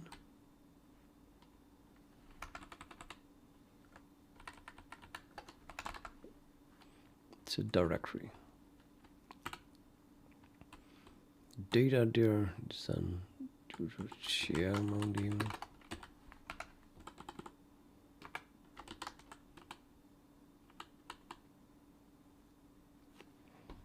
Yeah, and they definitely do not exist. Right? Check though.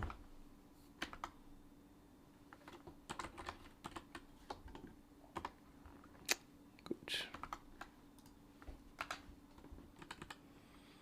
Install config. Echo installing configuration files 2. Great. Ensure the destination directory exists. Yay. Install. Yeah.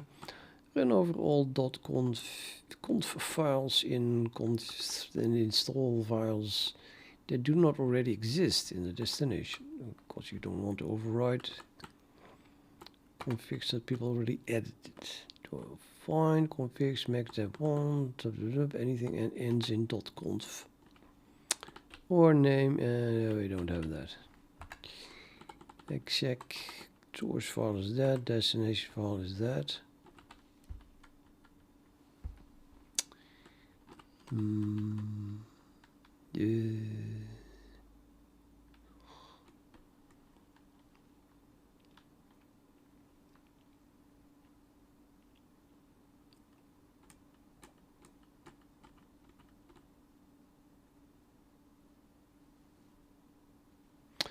I have no clue what that is. Where does it get this $2 from?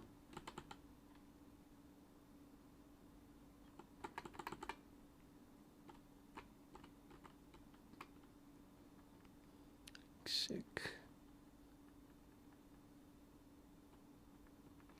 Yeah, I guess it works. If 0 destination, then echo error destination directory argument is empty. Oh, this is the destination argument. Okay, cool. nice to know. Well, that's this. Yeah, that's this here. So that's TODO too. File name is the base there of the source file. What is source file? That was the first one. Destination file is then appending the file name to the destination directory. If it does not exist, then installing the new install the root group also good. Well, skipping very good, and then here is what is being passed. The stuff is being passed. Passed as config as second argument. Well, okay, yeah. As long as my configuration ends in .conf. I think it was conf.yaml actually. Yeah, this.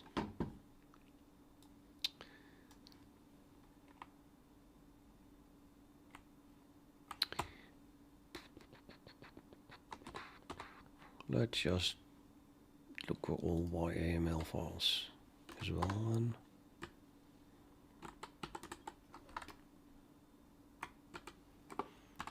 or name start.yml. Heim. Name. No, don't do that. Name. Okay, we have that. Install. Install configs. Install directory. Destination config dir. Destination dir the bin dir. We're going to have a binary, huh? Yeah, totally. And data dir. I'm not sure if I have a data dir. Do we want a data dir? Not really have one actually.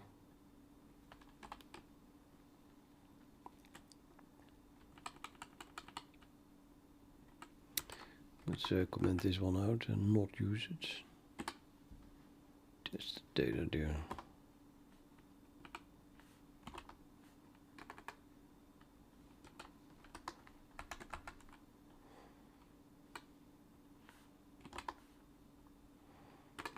These are scripts. Oh, well, maybe I will have scripts.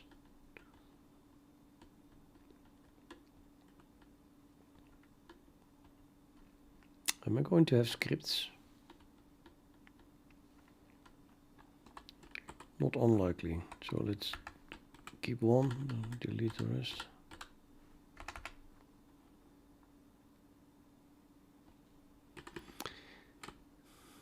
Directory, system D, netness, service D. Well, no, we don't need this.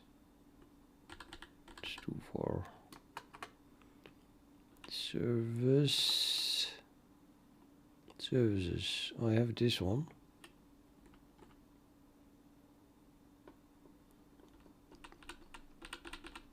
So I have the mount daemon dot service. And we have the mount daemon dot socket.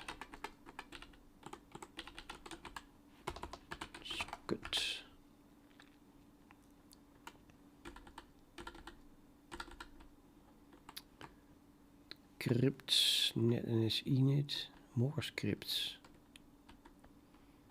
There's installed, the scripts are installed, yeah, yeah, no, I mean, not scripts. Let's say we're going to have a build directory. And then in the build directory we're going to have a source or something. And then we're going to have a mount daemon in it.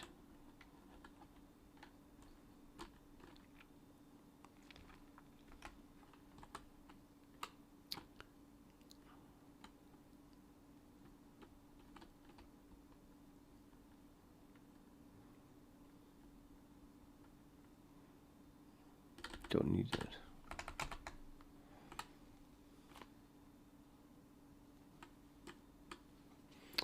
uninstall, disable now.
Yeah, did not create a directory.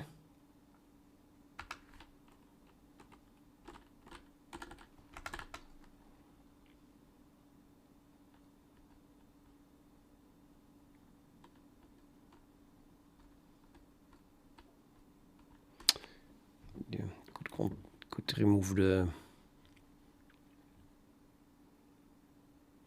conf there, I guess, if it is not empty.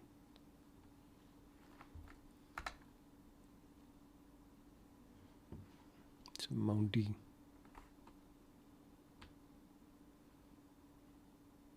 No, let's not remove configuration stuff. Okay, so yeah, that should be more or less pretty it, I think. Workable.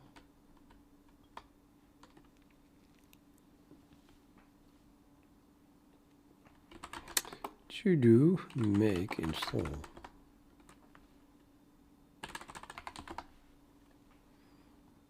Install configuration in etc. mount D. Ensure the destination doesn't exist. Use quote install -d. Then overall.conf files. Installing config in that new install directory, etc.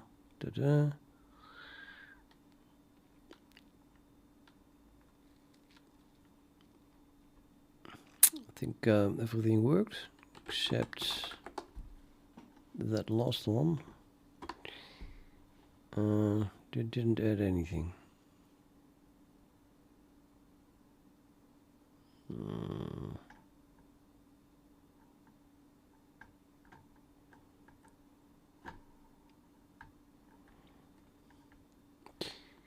They should exist.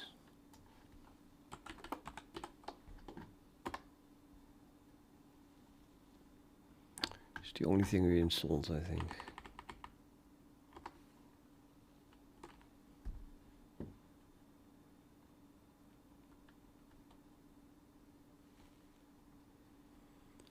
Test there. What the hell is Destia? Oh, Destia is empty. So it's just installed in bin there that already existed.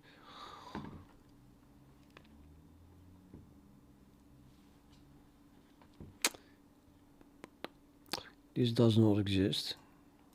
So that should have failed, obviously. But it was another failure, I think. Lib there is simply /user lib systemd system.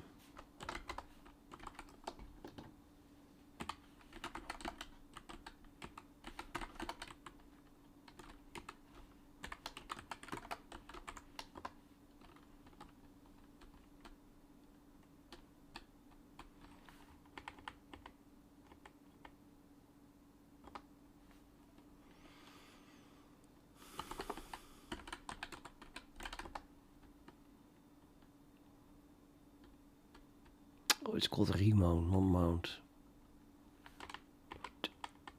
Of course.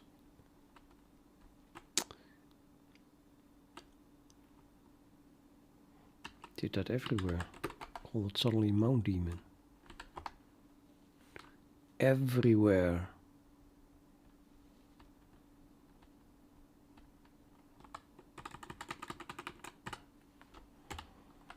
Substitute mount daemon, remount daemon.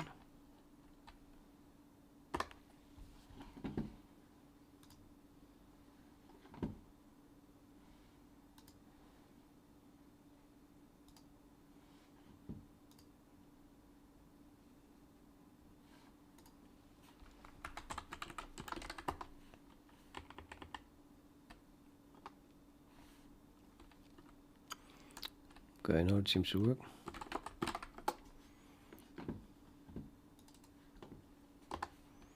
Yep, to remount stuffs.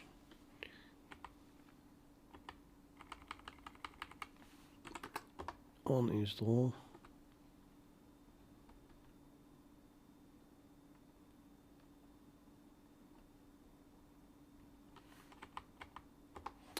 Was removed.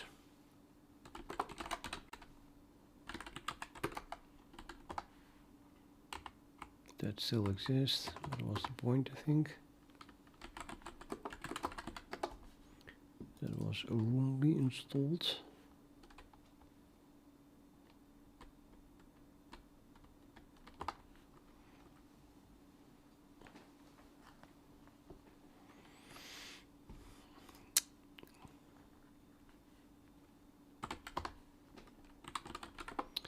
Time to add the source code.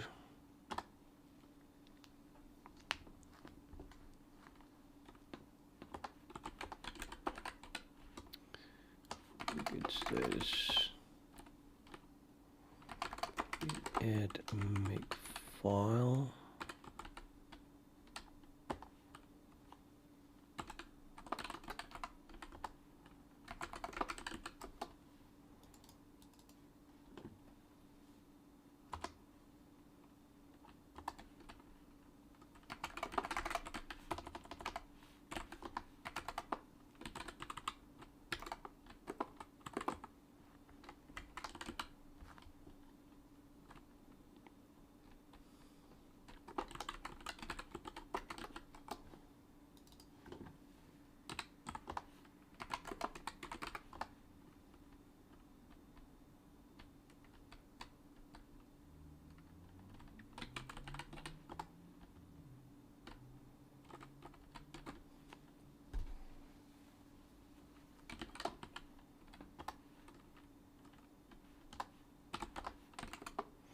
Shall I put the answer source in Git itself?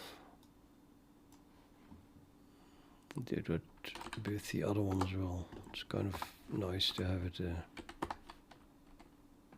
I think maybe in the repository. The other one being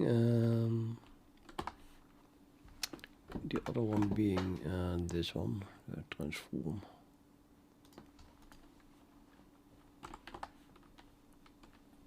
And source.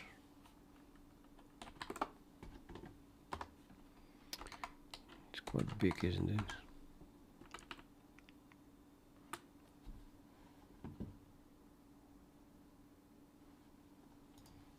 Just copy everything again.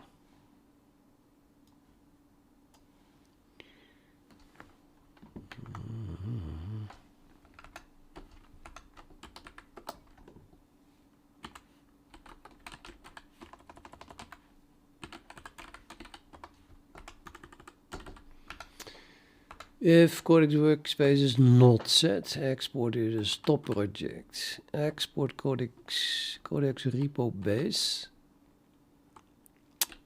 Transform. Just a single word is a bit strange in my eyes. Oops, I do it again. Remount. Because it should be a full path, shouldn't it? Or because the codex in front of it, it's not. Okay, the workspace then is what is the fault of it. And then this is actually Git.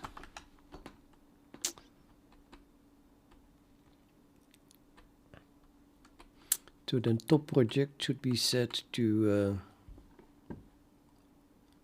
top project being used as the workspace, and that should be set to whatever is the prefix for the remount.git directory. The fixed current working directory Codex works in relative, that should be empty.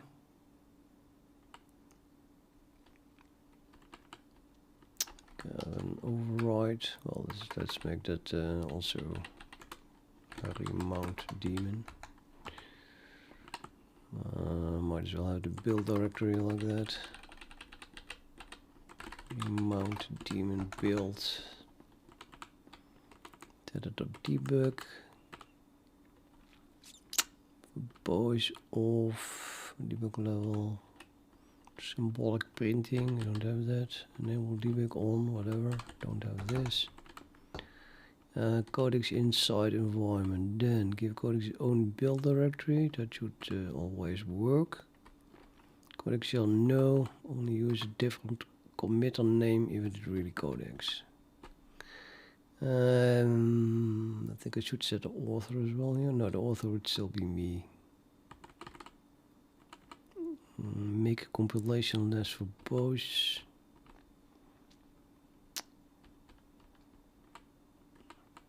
For the sake of printing instructions, it's all the same. Print relevant source files for the projects. PRS, repo base. Well, we don't have any of this except source.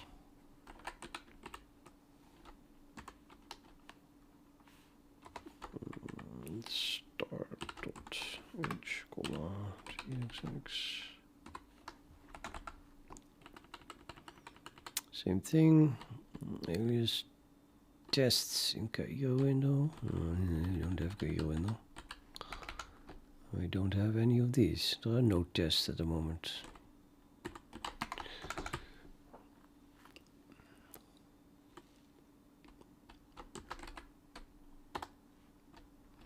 So this should be the top project. And that must be set in inflow source.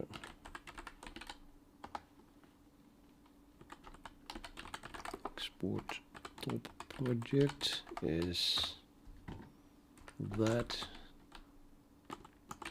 which would not expand here, so I have to use $home and then quotes because it's not needed.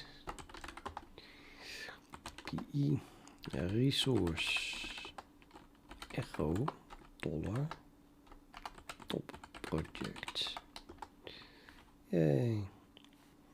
Echo repo base. Echo Codex workspace.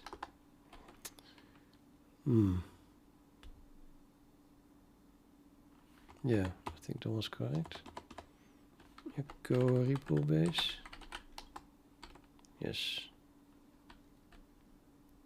I think everything is set up.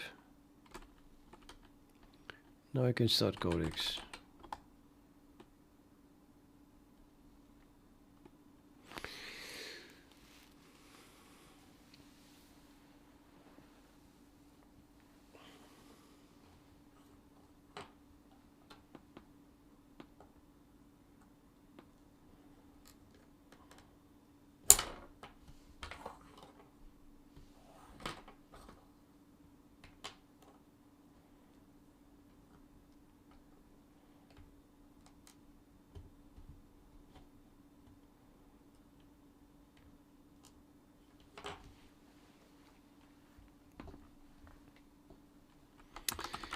Please read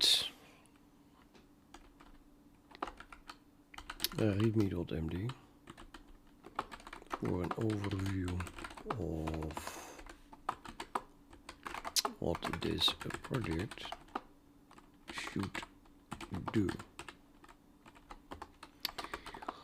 Then write a first skeleton program. Source/remount daemon.cxx.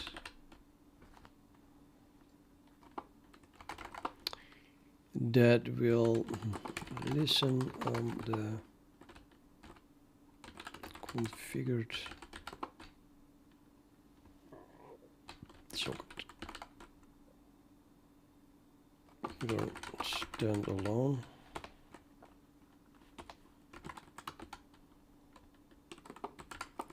or when run as run by systemd.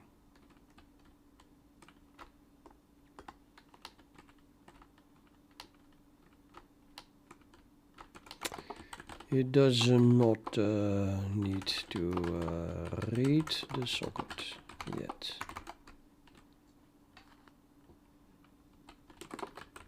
Nor do you need to write a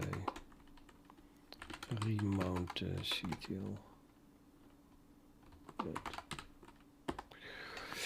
See what that gives.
Okay, it spent so much time searching for agents.md that maybe the output of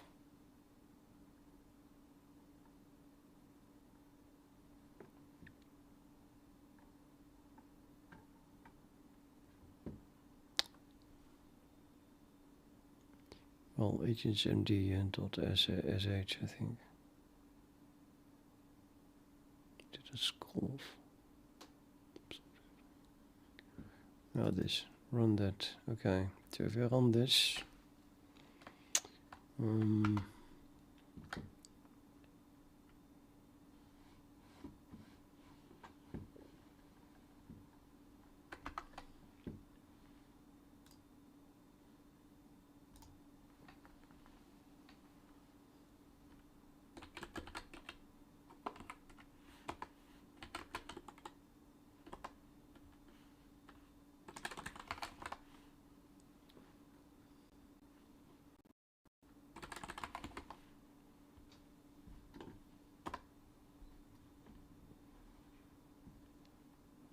it is just not mentioning it that there's nothing.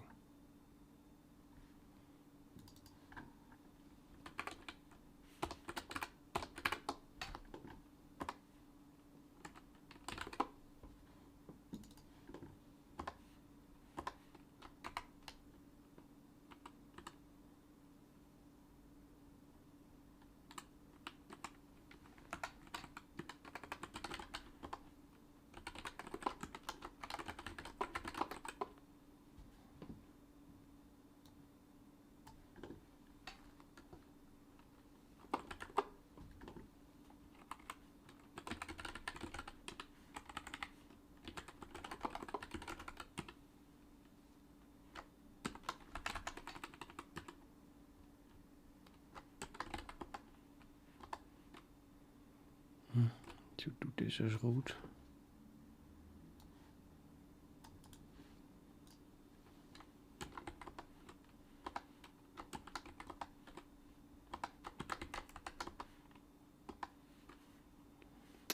As root while I'm in Codex.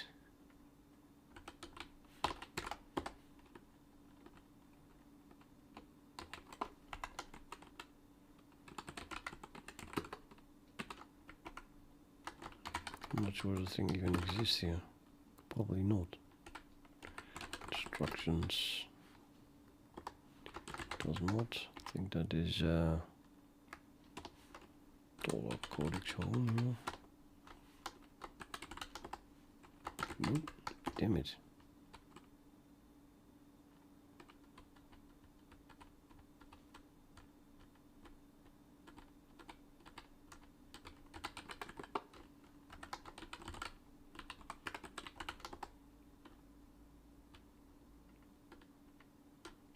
That is not what I was looking for.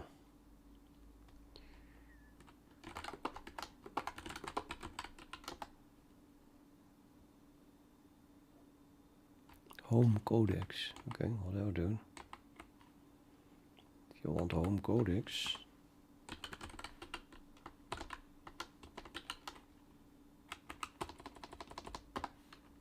And still nothing.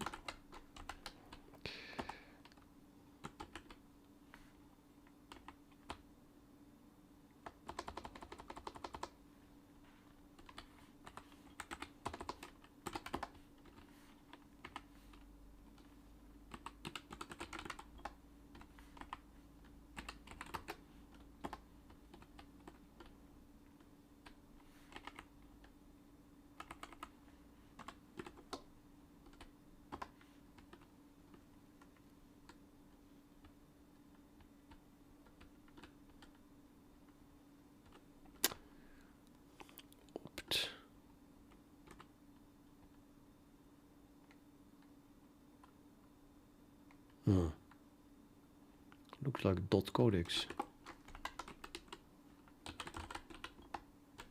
That's it. Well, .codex and .codex agents .sh.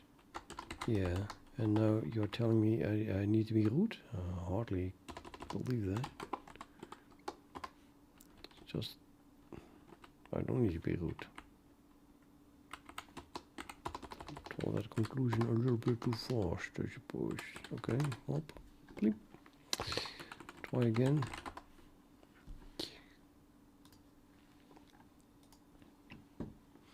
Implemented source remount daemon.cxx. What it does now, parses config path, socket path, init and help. Awesome.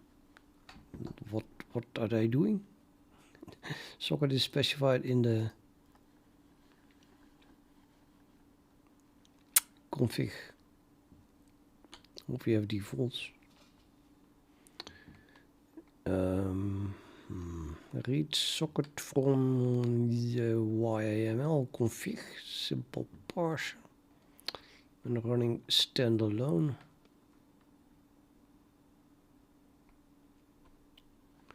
Supports system D socket activation.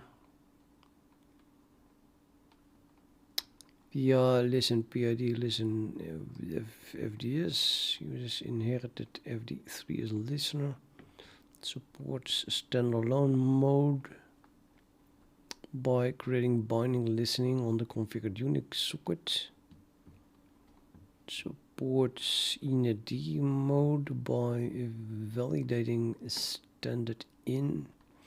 The socket is of course because, well, if you run it as standalone, then you're not necessarily using the same socket as systemd would. But the config is a bit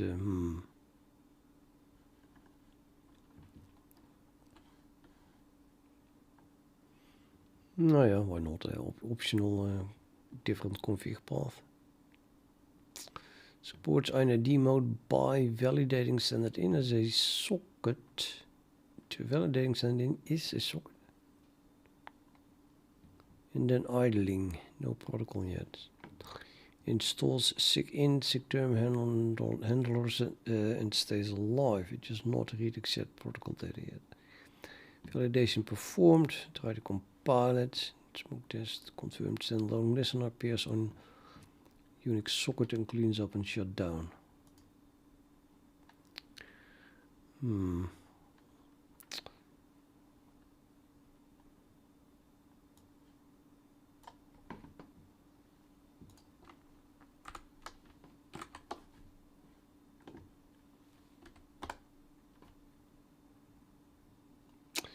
What did I do? Exclamation mark. So why is it working? Ridiculous. Should execute that immediately, obviously.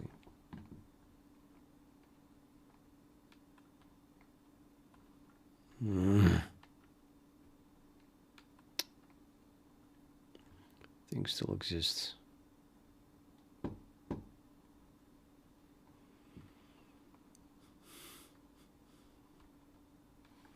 Okay, let's have a look at the code.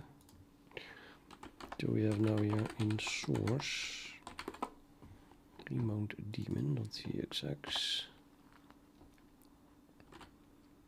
What is this?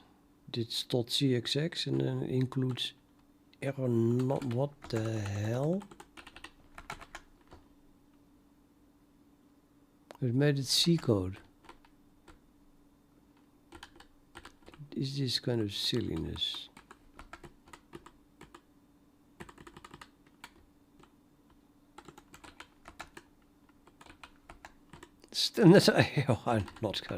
I'm not gonna accept that.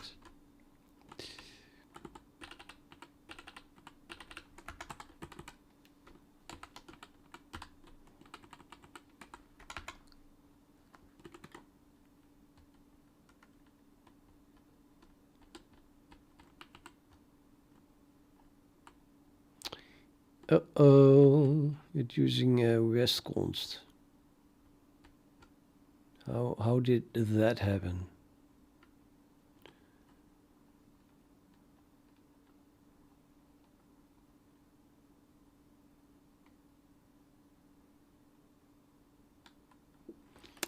Because I do need an agents.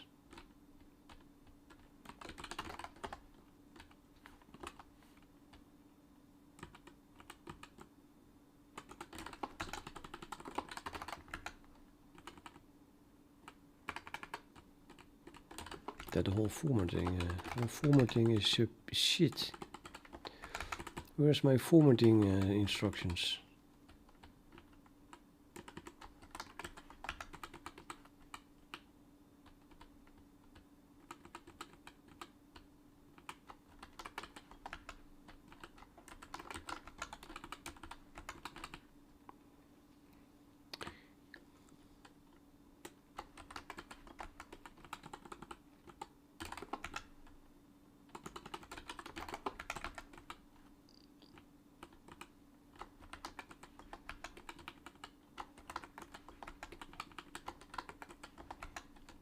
Want my braces to be lined up.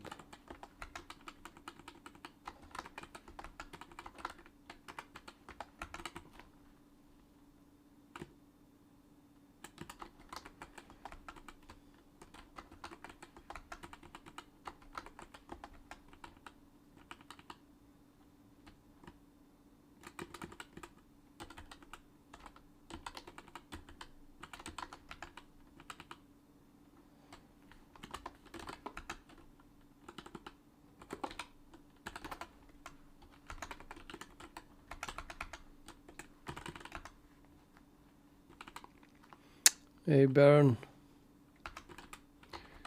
planner mode is where I want to brainstorm with the AI, but I don't want it to touch my files. So,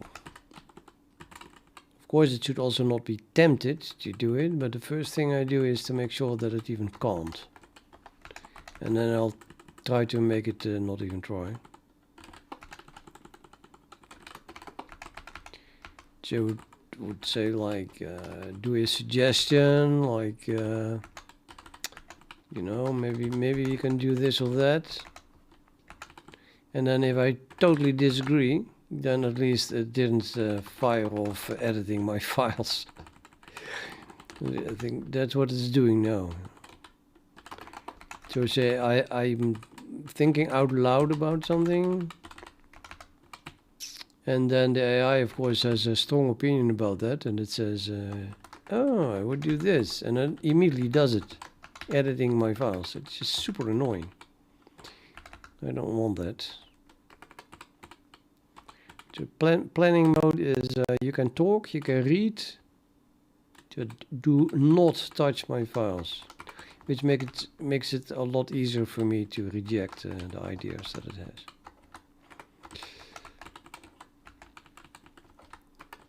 Yeah, this is it's pure C code, and it's wasting a lot of time that I have to do the reformatting. Can I not do a clang format thing? Clang format? How do you do that? Clang format.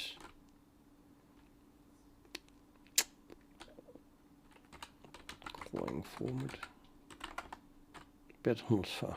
It's even in the dot. I don't know. I'm pretty sure it starts with clang though. Maybe just one line. Clang format. Nope, no idea, man. I keep always. Oh, now I remember actually. I just capitalized. Clang format, I think. Ambiguous. Ambiguous use. That's you. What the hell?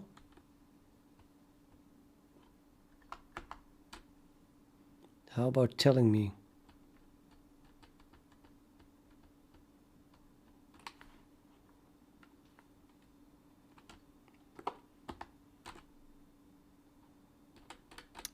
This is so useless. Tell me why it is ambiguous.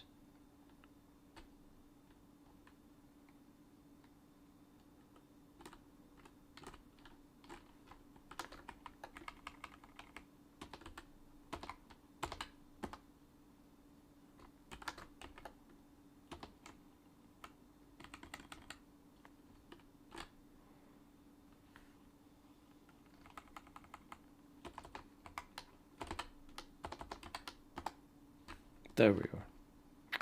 Do dish. Camel stuff.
Okay, then I want to fix my agents, I guess.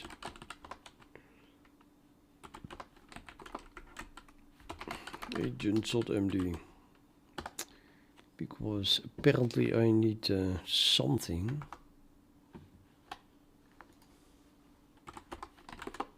There's an agent.md here.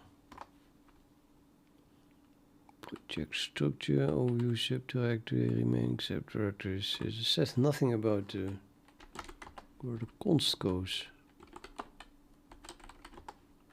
I think I have one here. Maybe probably seems an unlikely place.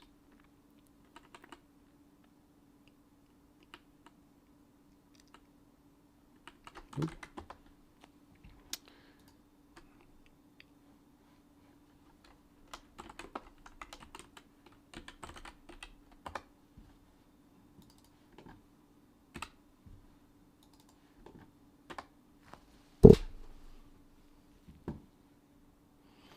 Environment variables.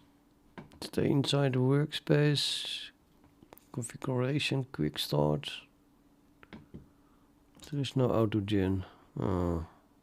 It should probably be suppressed if it doesn't exist.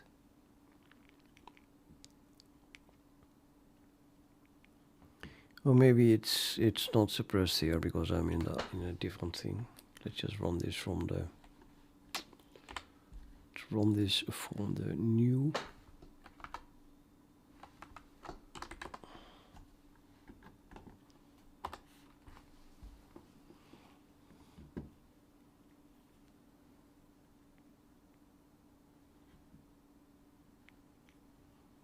Yeah, no, it doesn't mention it. That's good.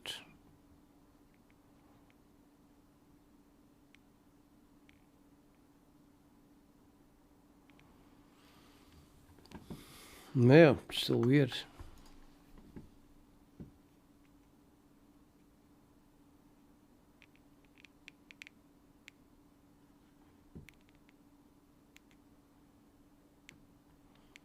Previous path not found. That too.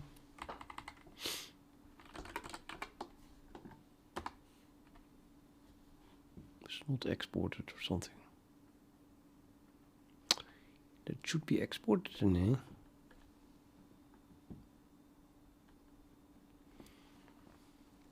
How do you export a function? Declare x or something. See how that works. Declare minus x, abbreviate path. And then run it again, and it still doesn't say that it doesn't know it. Huh?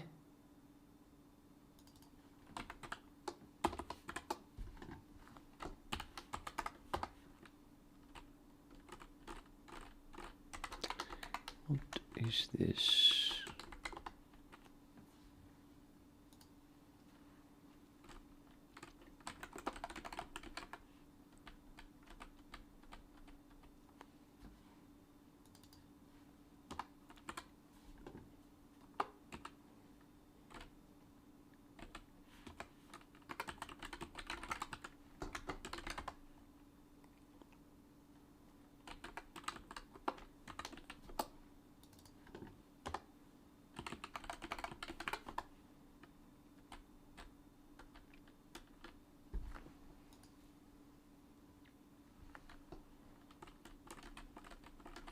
You can't export an alias. Is it an alias? No, it was a bash function.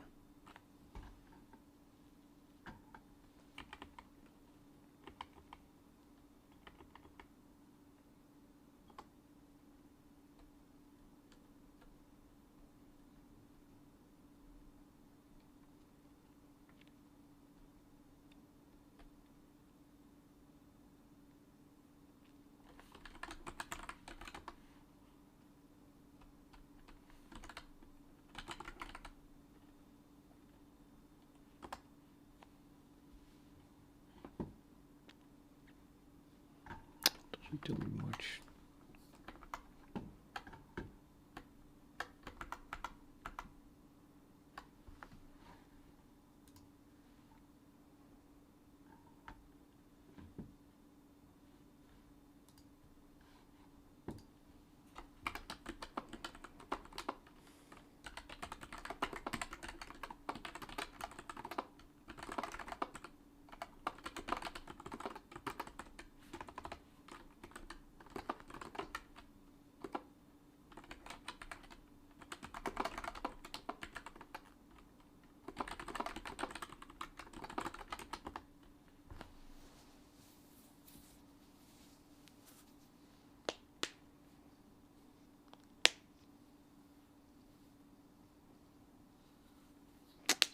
export minus F, not declare.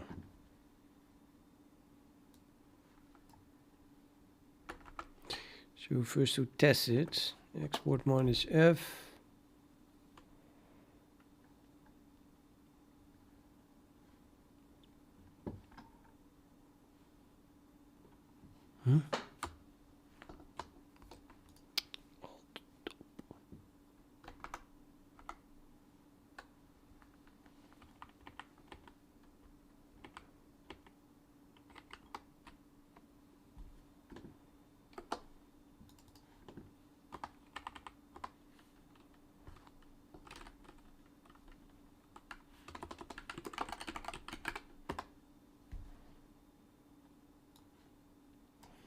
The question is now, where is that defined? Previous path, probably very low.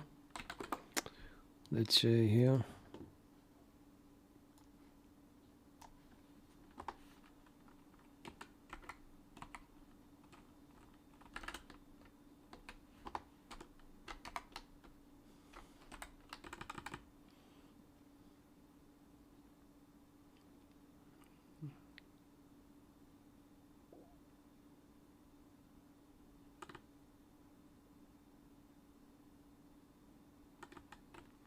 Or 2Bs.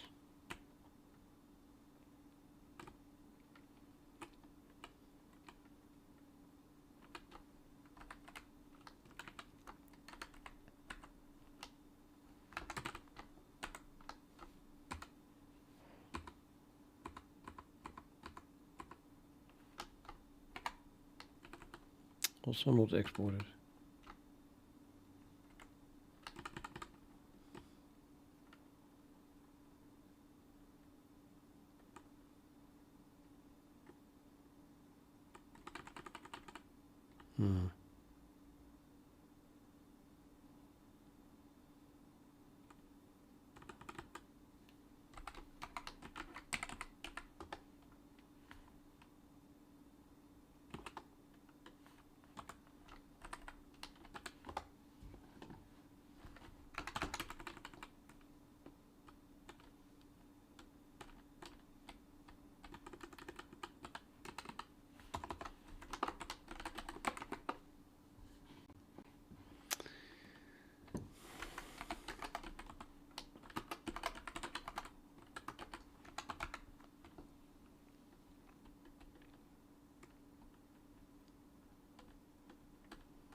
Yeah, I don't know.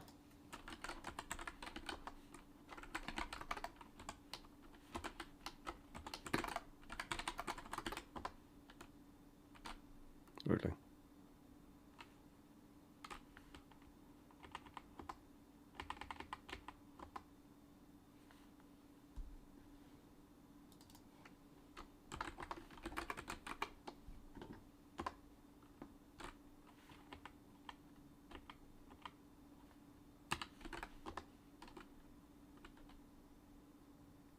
It's not the right path.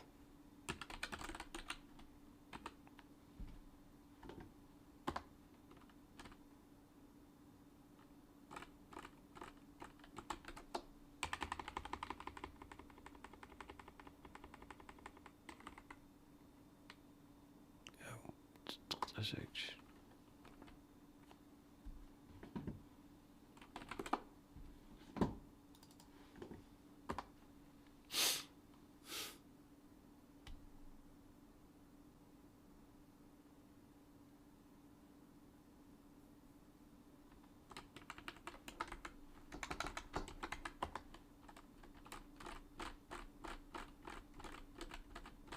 I think that HTTP has been using eastconst and etc. by simply looking at existing code. Everybody's just guessing, oh yeah, he's doing it like that. Let me do it like that too. But now there was an empty project. Then it did fall back to something else.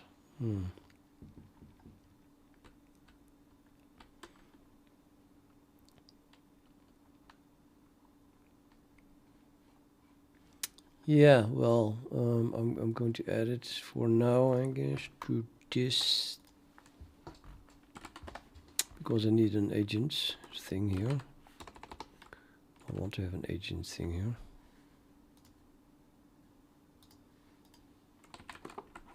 Agents.md.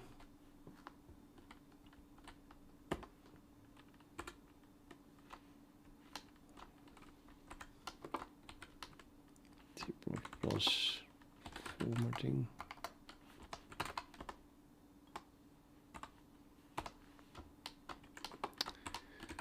Use east const everywhere.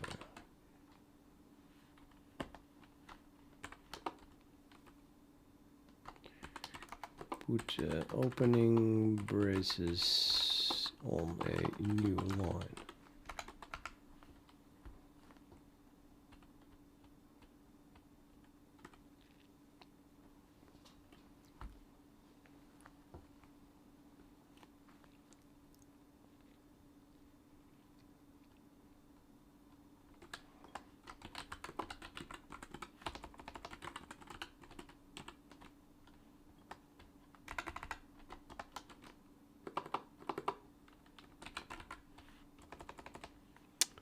Oh yeah, Louis.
I'm using Arch. But if you run uname, then you wouldn't know. Just Linux.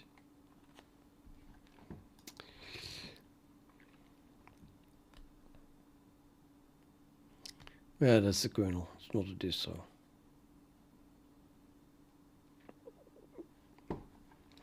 What is the next step here? Next step is that I'm pissed off that it wrote C code in my .cxx file. But what can you do? Because sockets are basically C code. There's no networking support in C++. Now I wrote libraries that do all that. We want to drag that in. No problem. And you suddenly have beautiful C++ signals as well. Signals, network handling, protocol decodes, everything I already have. But this has to be a tiny utility that is run as root and very secure. I can hardly drag in 50,000 lines of code just to have a C++ wrapper around this.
Since this is being run as root, we have to be super paranoid.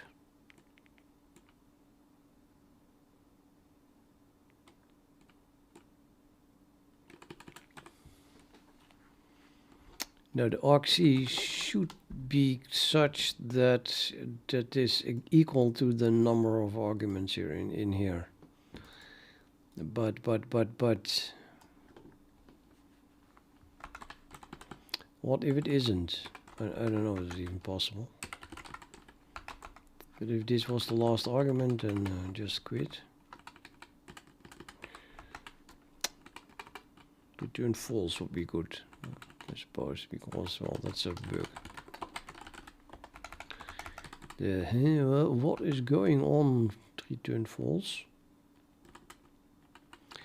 And here, the string view will read until, well, a terminating 0. How guaranteed is that? But yeah, we'll have to read that anyway. I think it would be safer to limit it to a certain size. So search for, let's say, a 0 in the first 64 characters, and if then we still did not find that, then abort. Weird stuff is going on, but how do you do that? Actually, I can do that. I think I can do that. Let's be maximum paranoid.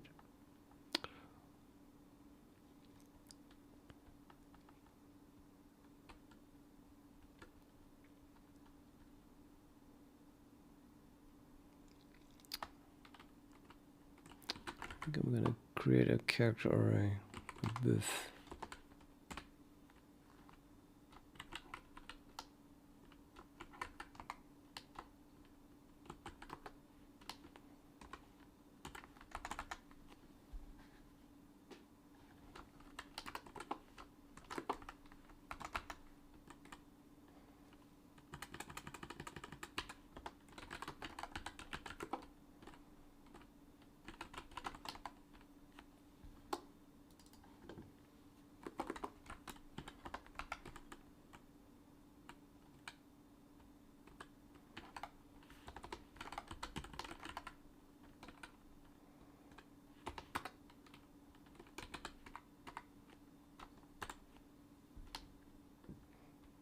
So destination is first, I think. Destination. Argv. And then max arc length. That should work. String in copy. What's that doing?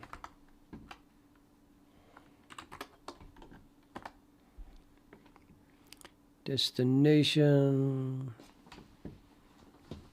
Source. Destination size. What does it return? STPN copy. So is that better? Fill a fixed size buffer with non-null bytes from a string, pairing with a null bytes as needed.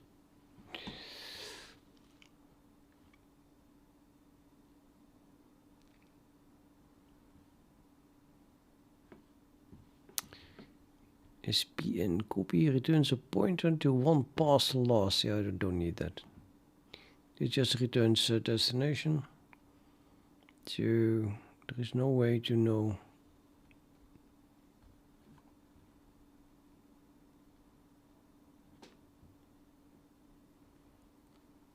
if the thing was too long or not.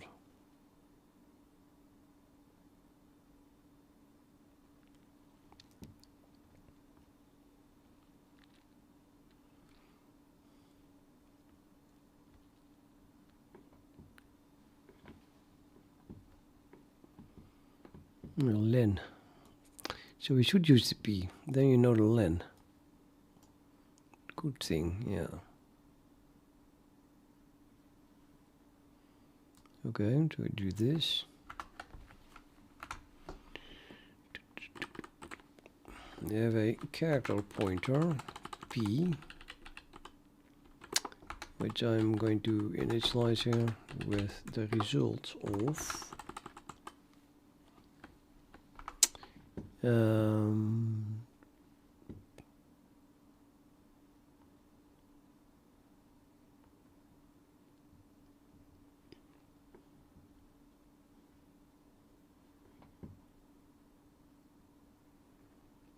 that, which might not be in the standard. Yeah, of course it is in the standard.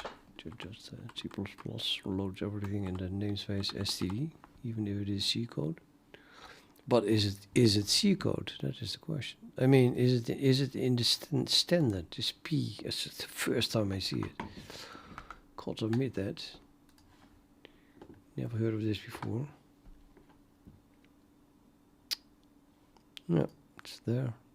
CPP reference. Header C string.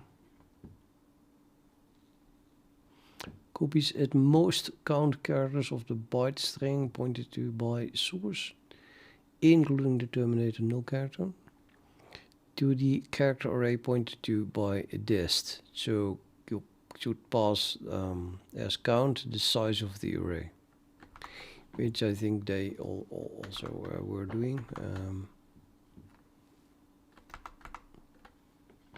They are doing that here. Just size of the buff, size of the buff.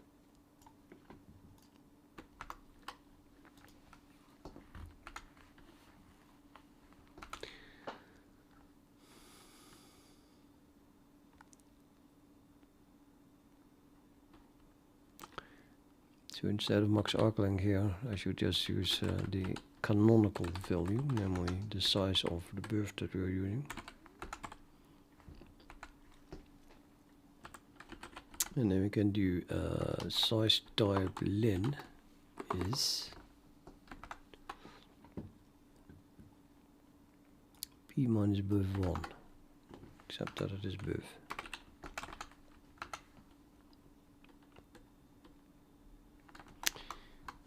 Yeah, len here is a size type, okay. Is the pn copy. CPN copy, yeah.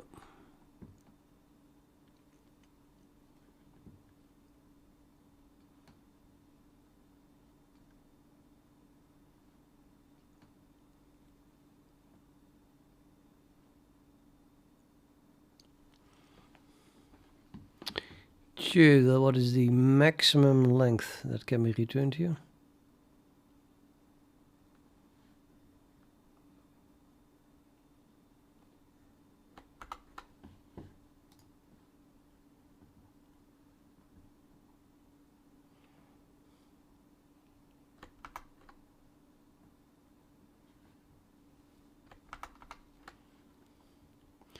Copies at most if count is reached before the entire string source was copied, the resulting character array is not null terminated.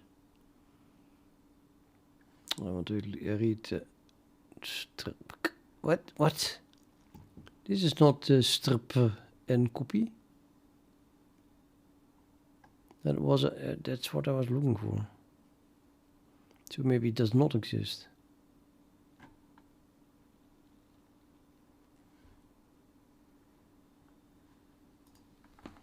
STPN copy.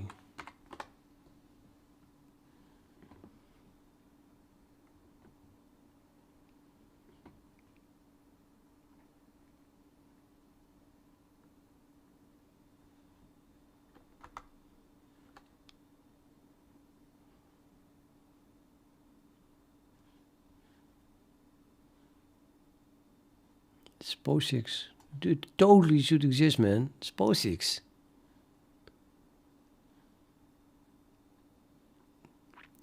Yet it is not mentioned on cppreference.com. Ouch. Yeah, I think it should compile if it's POSIX.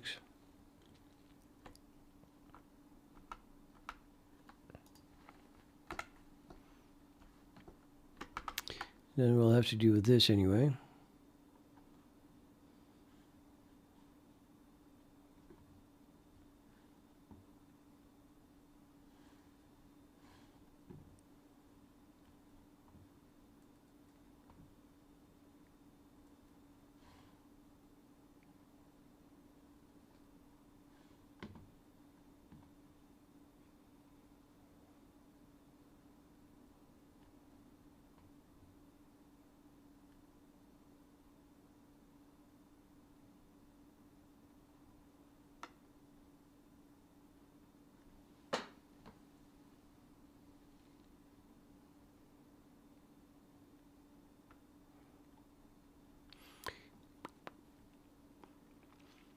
Well, if it's not null terminated, if the thing was too big, then the pointer returned is one past the array, isn't it? Therefore, then the size is equal to the array, size that we calculate. Because that would be like what we return minus dest is this str_nlen.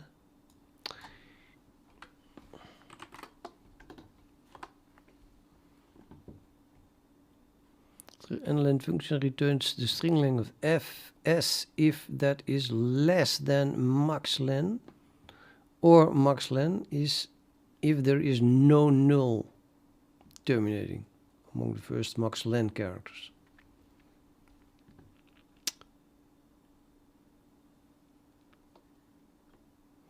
Could use that as well, just to check it. That would be easier than make a copy. Much better than copy, actually. Much better than copy. Yeah, we're going to use this one.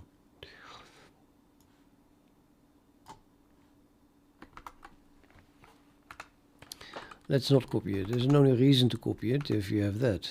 So instead, I'm doing if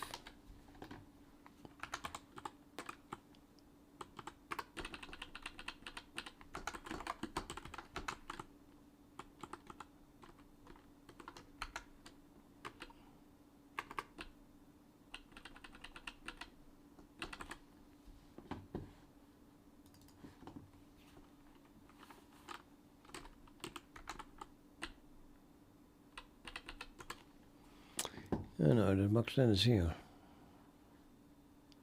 What the heck?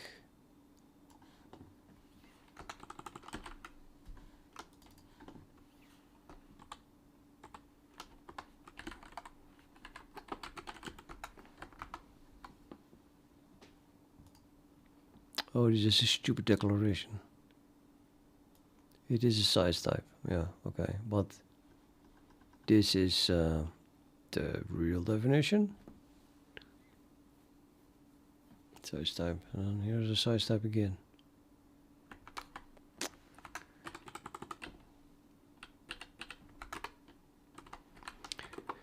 So the maximum value returned by this thing is the max arc length. And if that happens, then it's not null terminated before that length. In which case we just say, goodbye, you are way too long.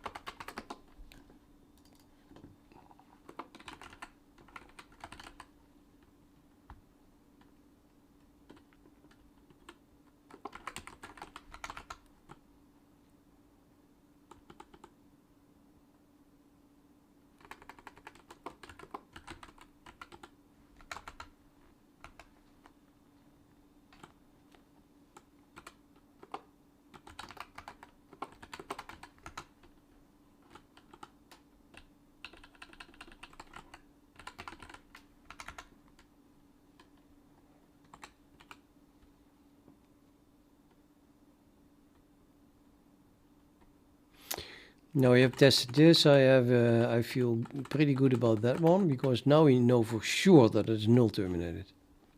100% sure, because this returns something less than. So it did find a 0 in the first max arc stuff. So it's okay to use string length here, string view.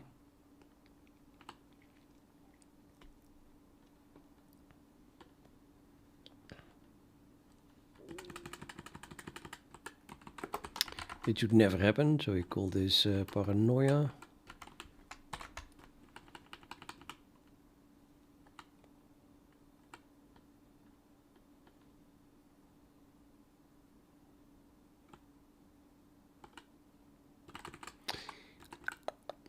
Actually, shouldn't, no, yeah, well, a path, maybe should use path length. I could use path length here, I suppose. Max path length.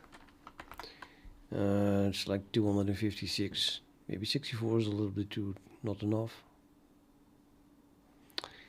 I hesitate to use max path length because God knows who defined that. Could be much larger than 256 at some point on some systems. 64 is a little bit short for allowing to pass a path. That's they use 256.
Mm-hmm.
it's not POSIX or anything.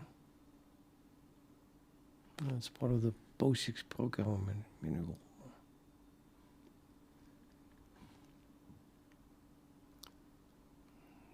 Doesn't look like the right page.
Copy run from temp.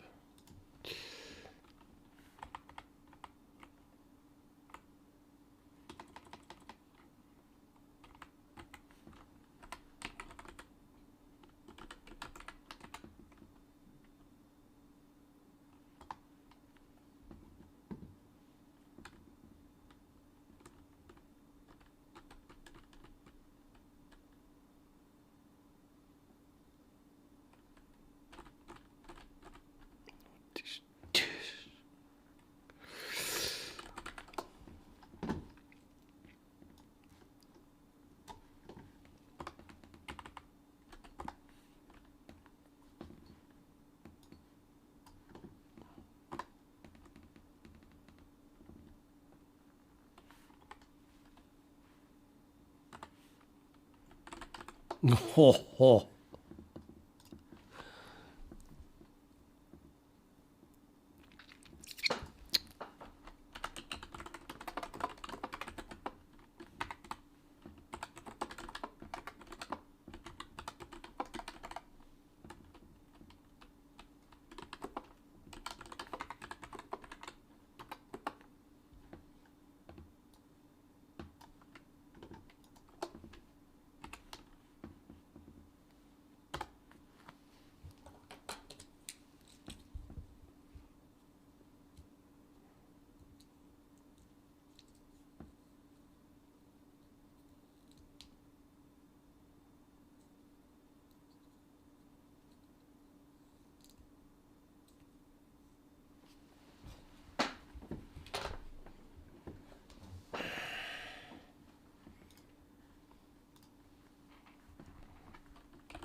Ah, right, of course. It's passing a different socket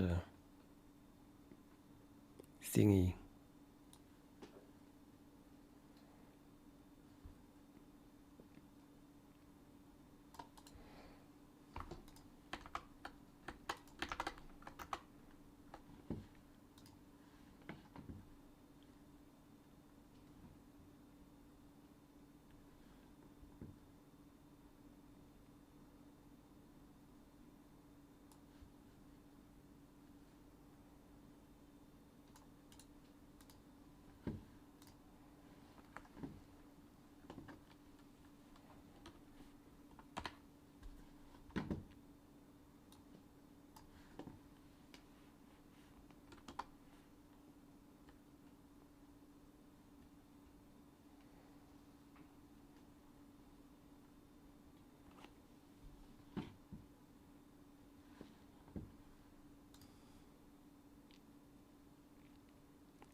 Nothing.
Okay.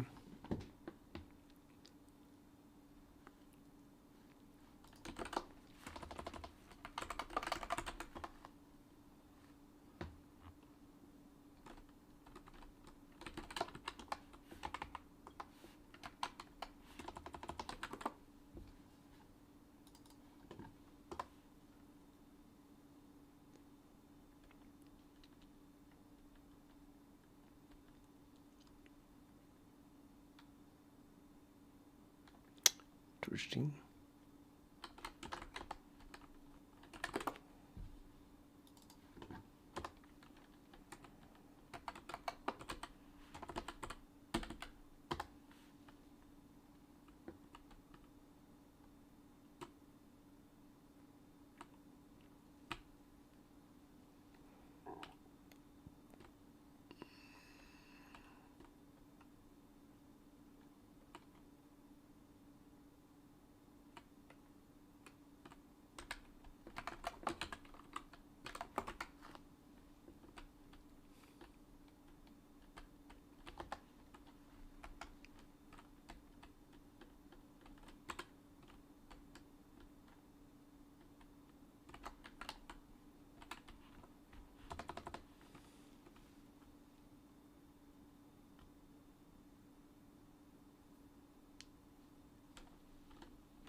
Why does that suddenly happen?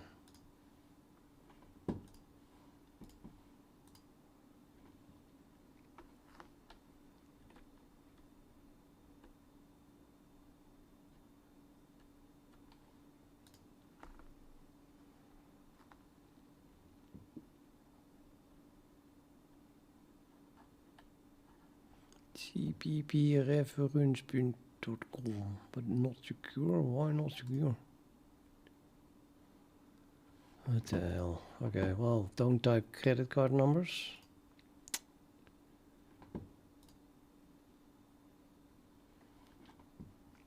Probably just some hiccup.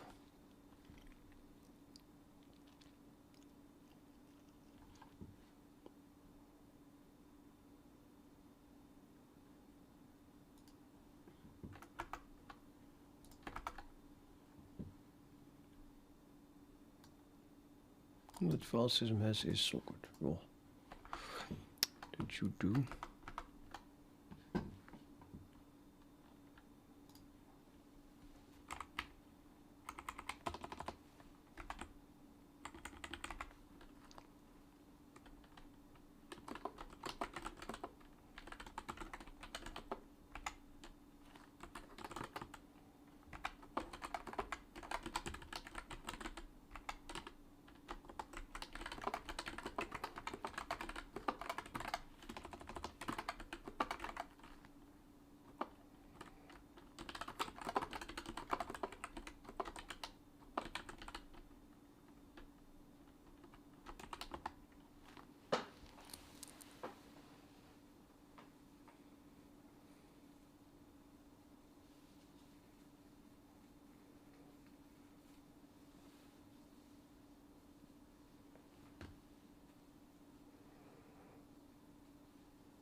It replaces str and ling, yeah, because it's not even in std.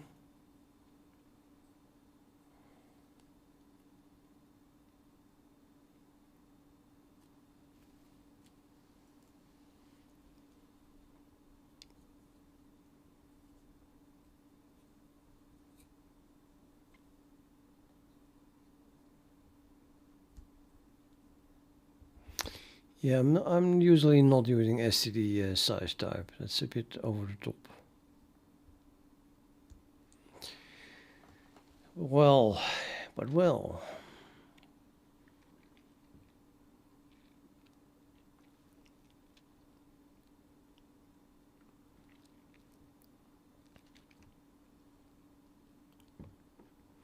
Socket bind listen and signal syscalls are kernel interfaces, though they remain POSIX calls even if wrapped in C++ abstractions.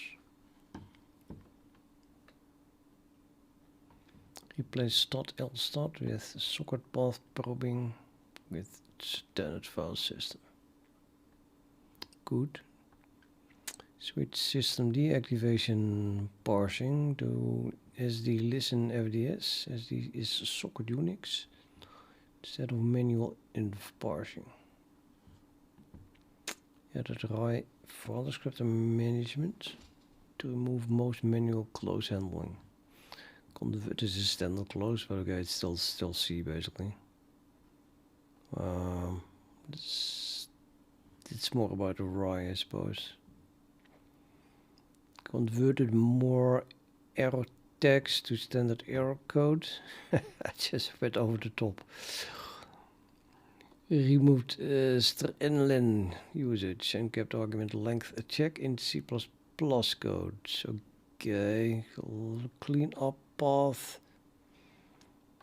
Clean up path uses a standard file system remove on exits. Yeah.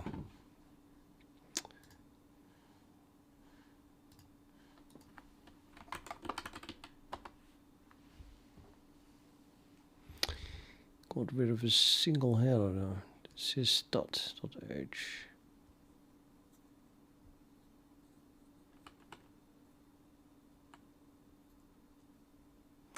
Scoped file descriptor.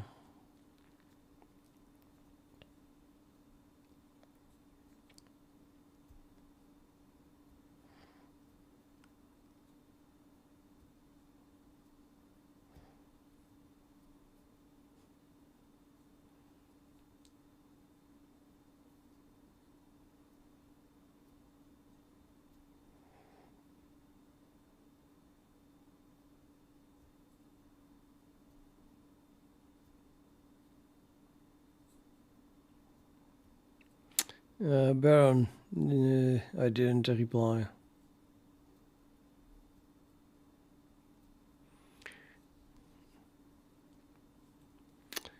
I'm pre the rules stuff, so I don't know rules. Yeah, I don't know. What is that?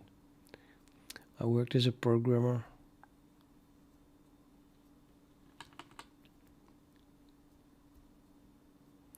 Kind of the same what I'm doing now. Well, scope file descriptor. I'm getting tired of this, so I just assume that it all works.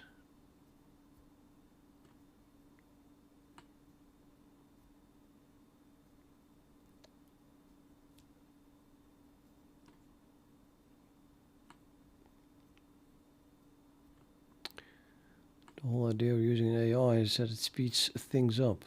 If I spend then 1 or 2 hours checking it, it's maybe not the right way to use it.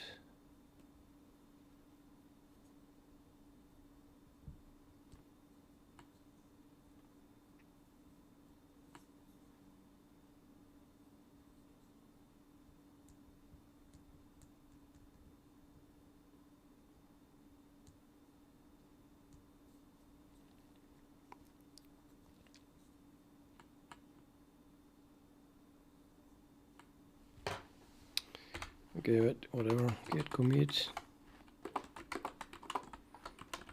More C++ cifying.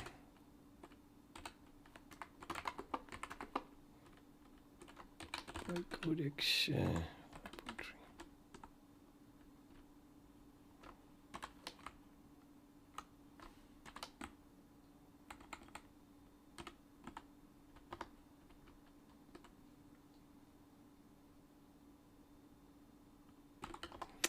Should make a build system so I can just compile it with a single command.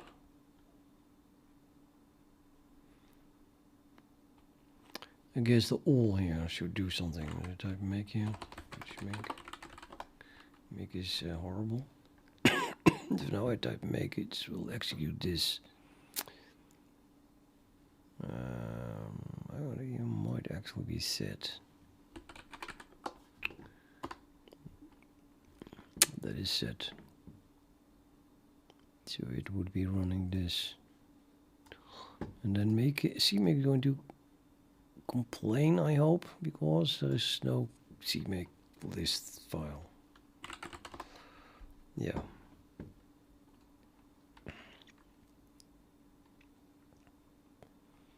CMake cache.txt lists.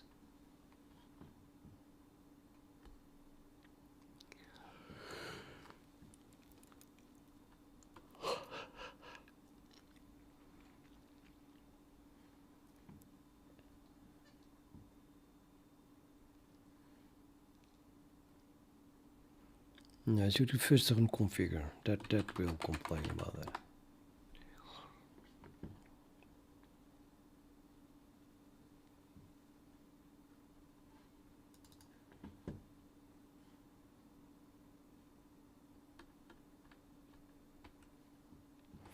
And I should set the CXX so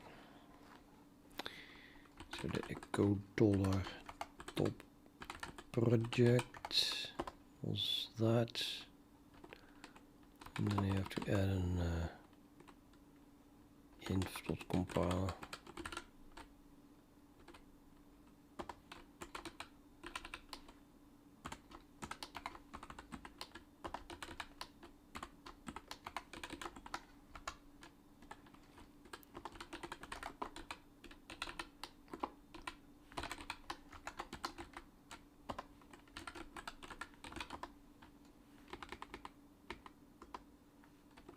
No, CXX still not set.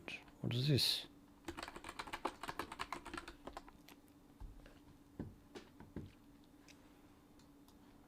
Just run that.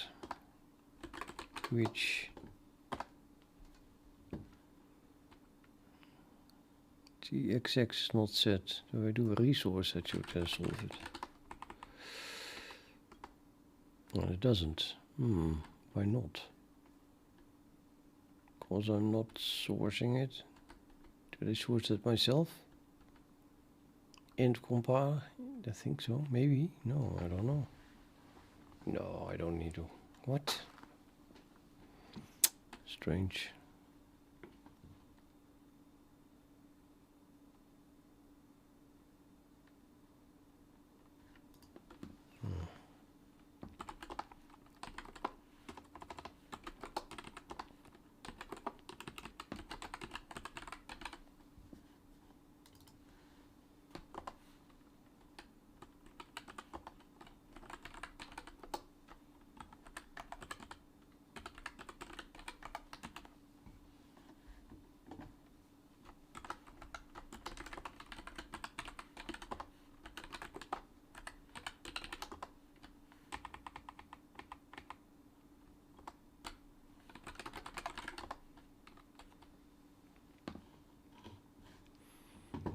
Yep, so we need to add that.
So minimum, why would I have a minimum here?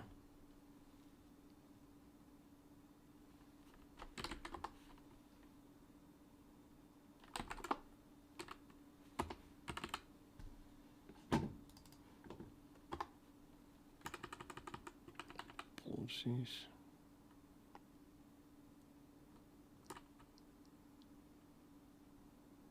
Strange.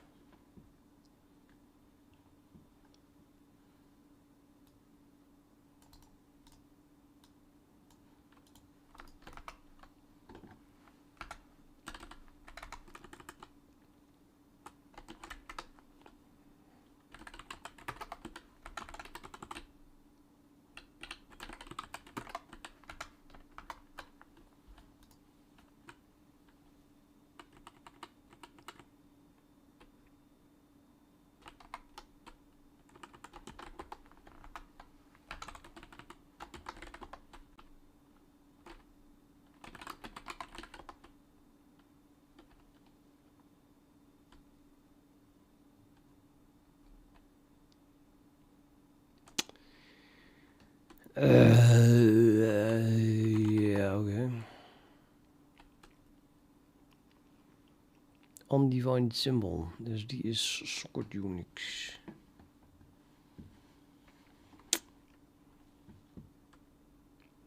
Not to link with something, but what?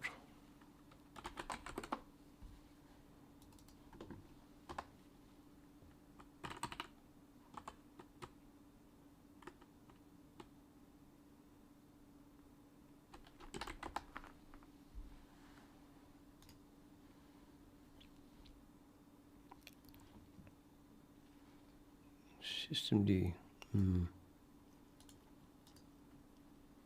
Should make that configurable, I suppose. Then, if you really want to stand alone, you don't have to link with that.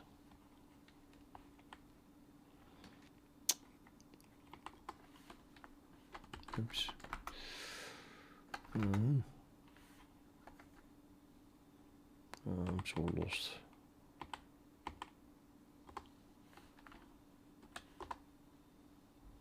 Oh, I'll link with that. How do you link with that in CMake?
Is that really necessary?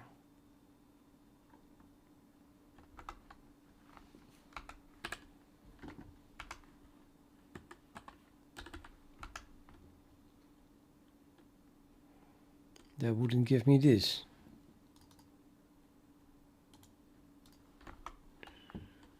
The heck?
No documentation, as usual.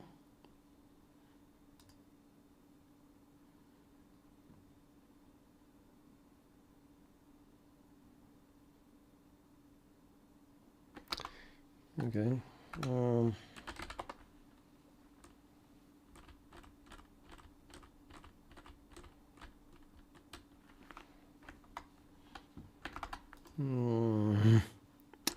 ls/user lib systemd something. Yeah, it exists. Pacman mine is query the owner of that file. Pacman query list all the bloody files. Manual, only manual. And then almost nothing left here. PC. Okay.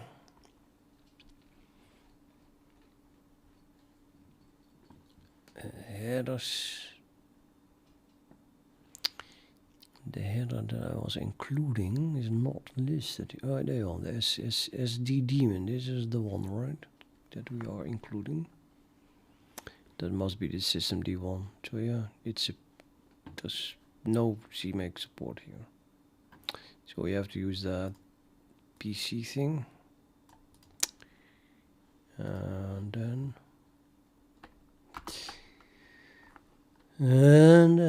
what do I have to link with then?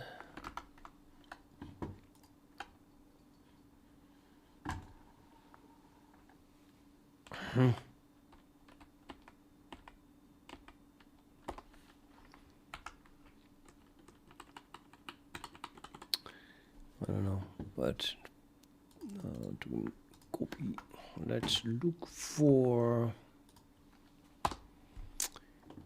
pages that do that, or something like it anyway.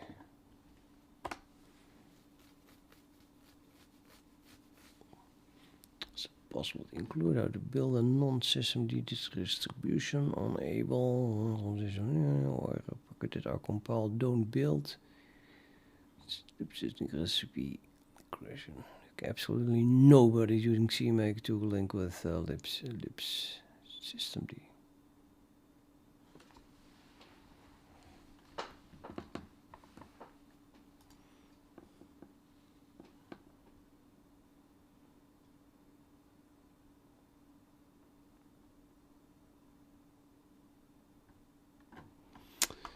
Unbelievable. Well, there's really, it's just no documentation, man. So I have to ask the AI. Not even sure if this works, but if it works, then how do we link with that?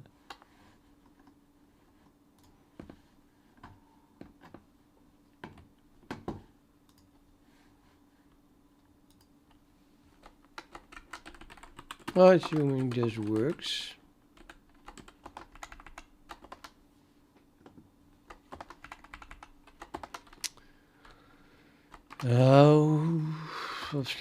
What do I link with?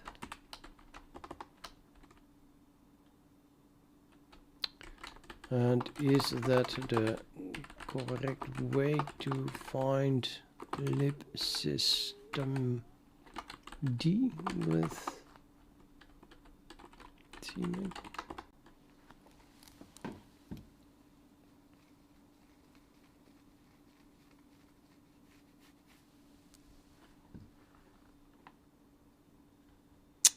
Yeah, I have to do that first. Yeah, that is true.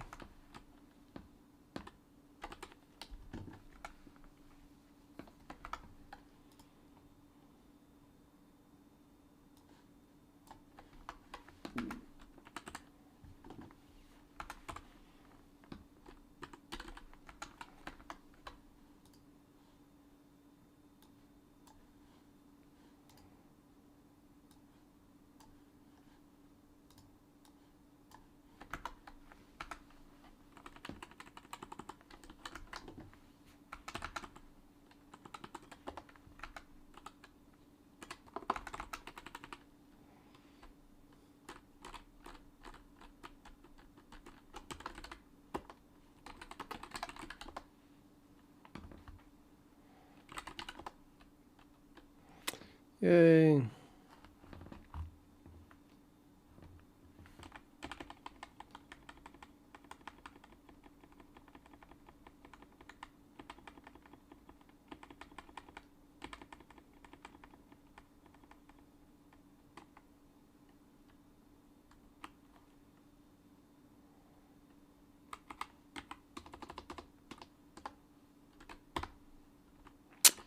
Oh.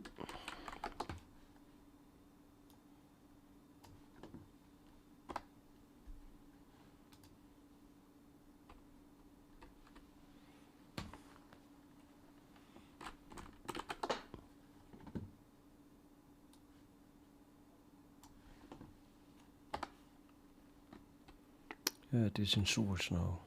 Should be in source.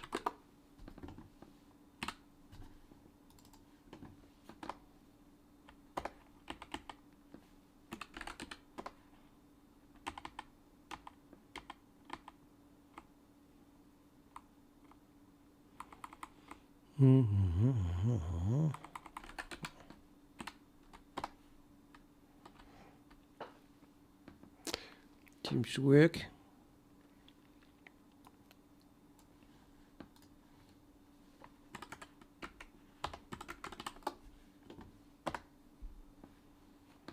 Command not found. There's an L missing. If you want to kill, then you have to do it correctly. Yep, it returns.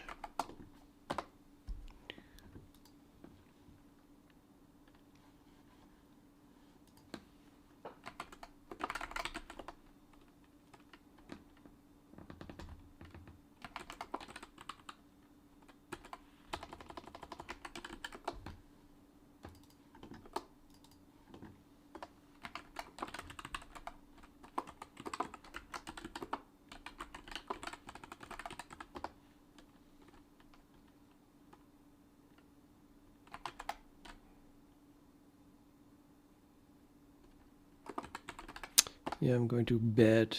Don't want to make it too late. I have to get up tomorrow. Not early, I just have to get up. I have to go somewhere.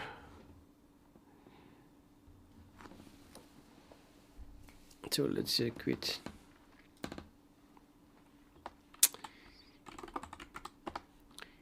Totally did make a beginning with this project, I think.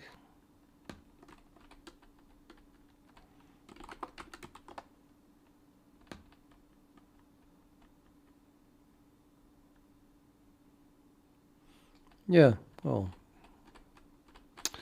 Yeah, next it should read the socket and then do stuff, execute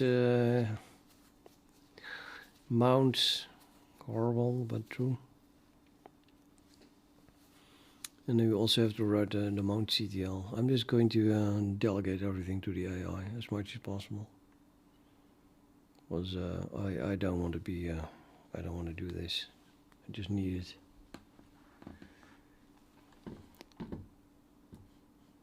Good night.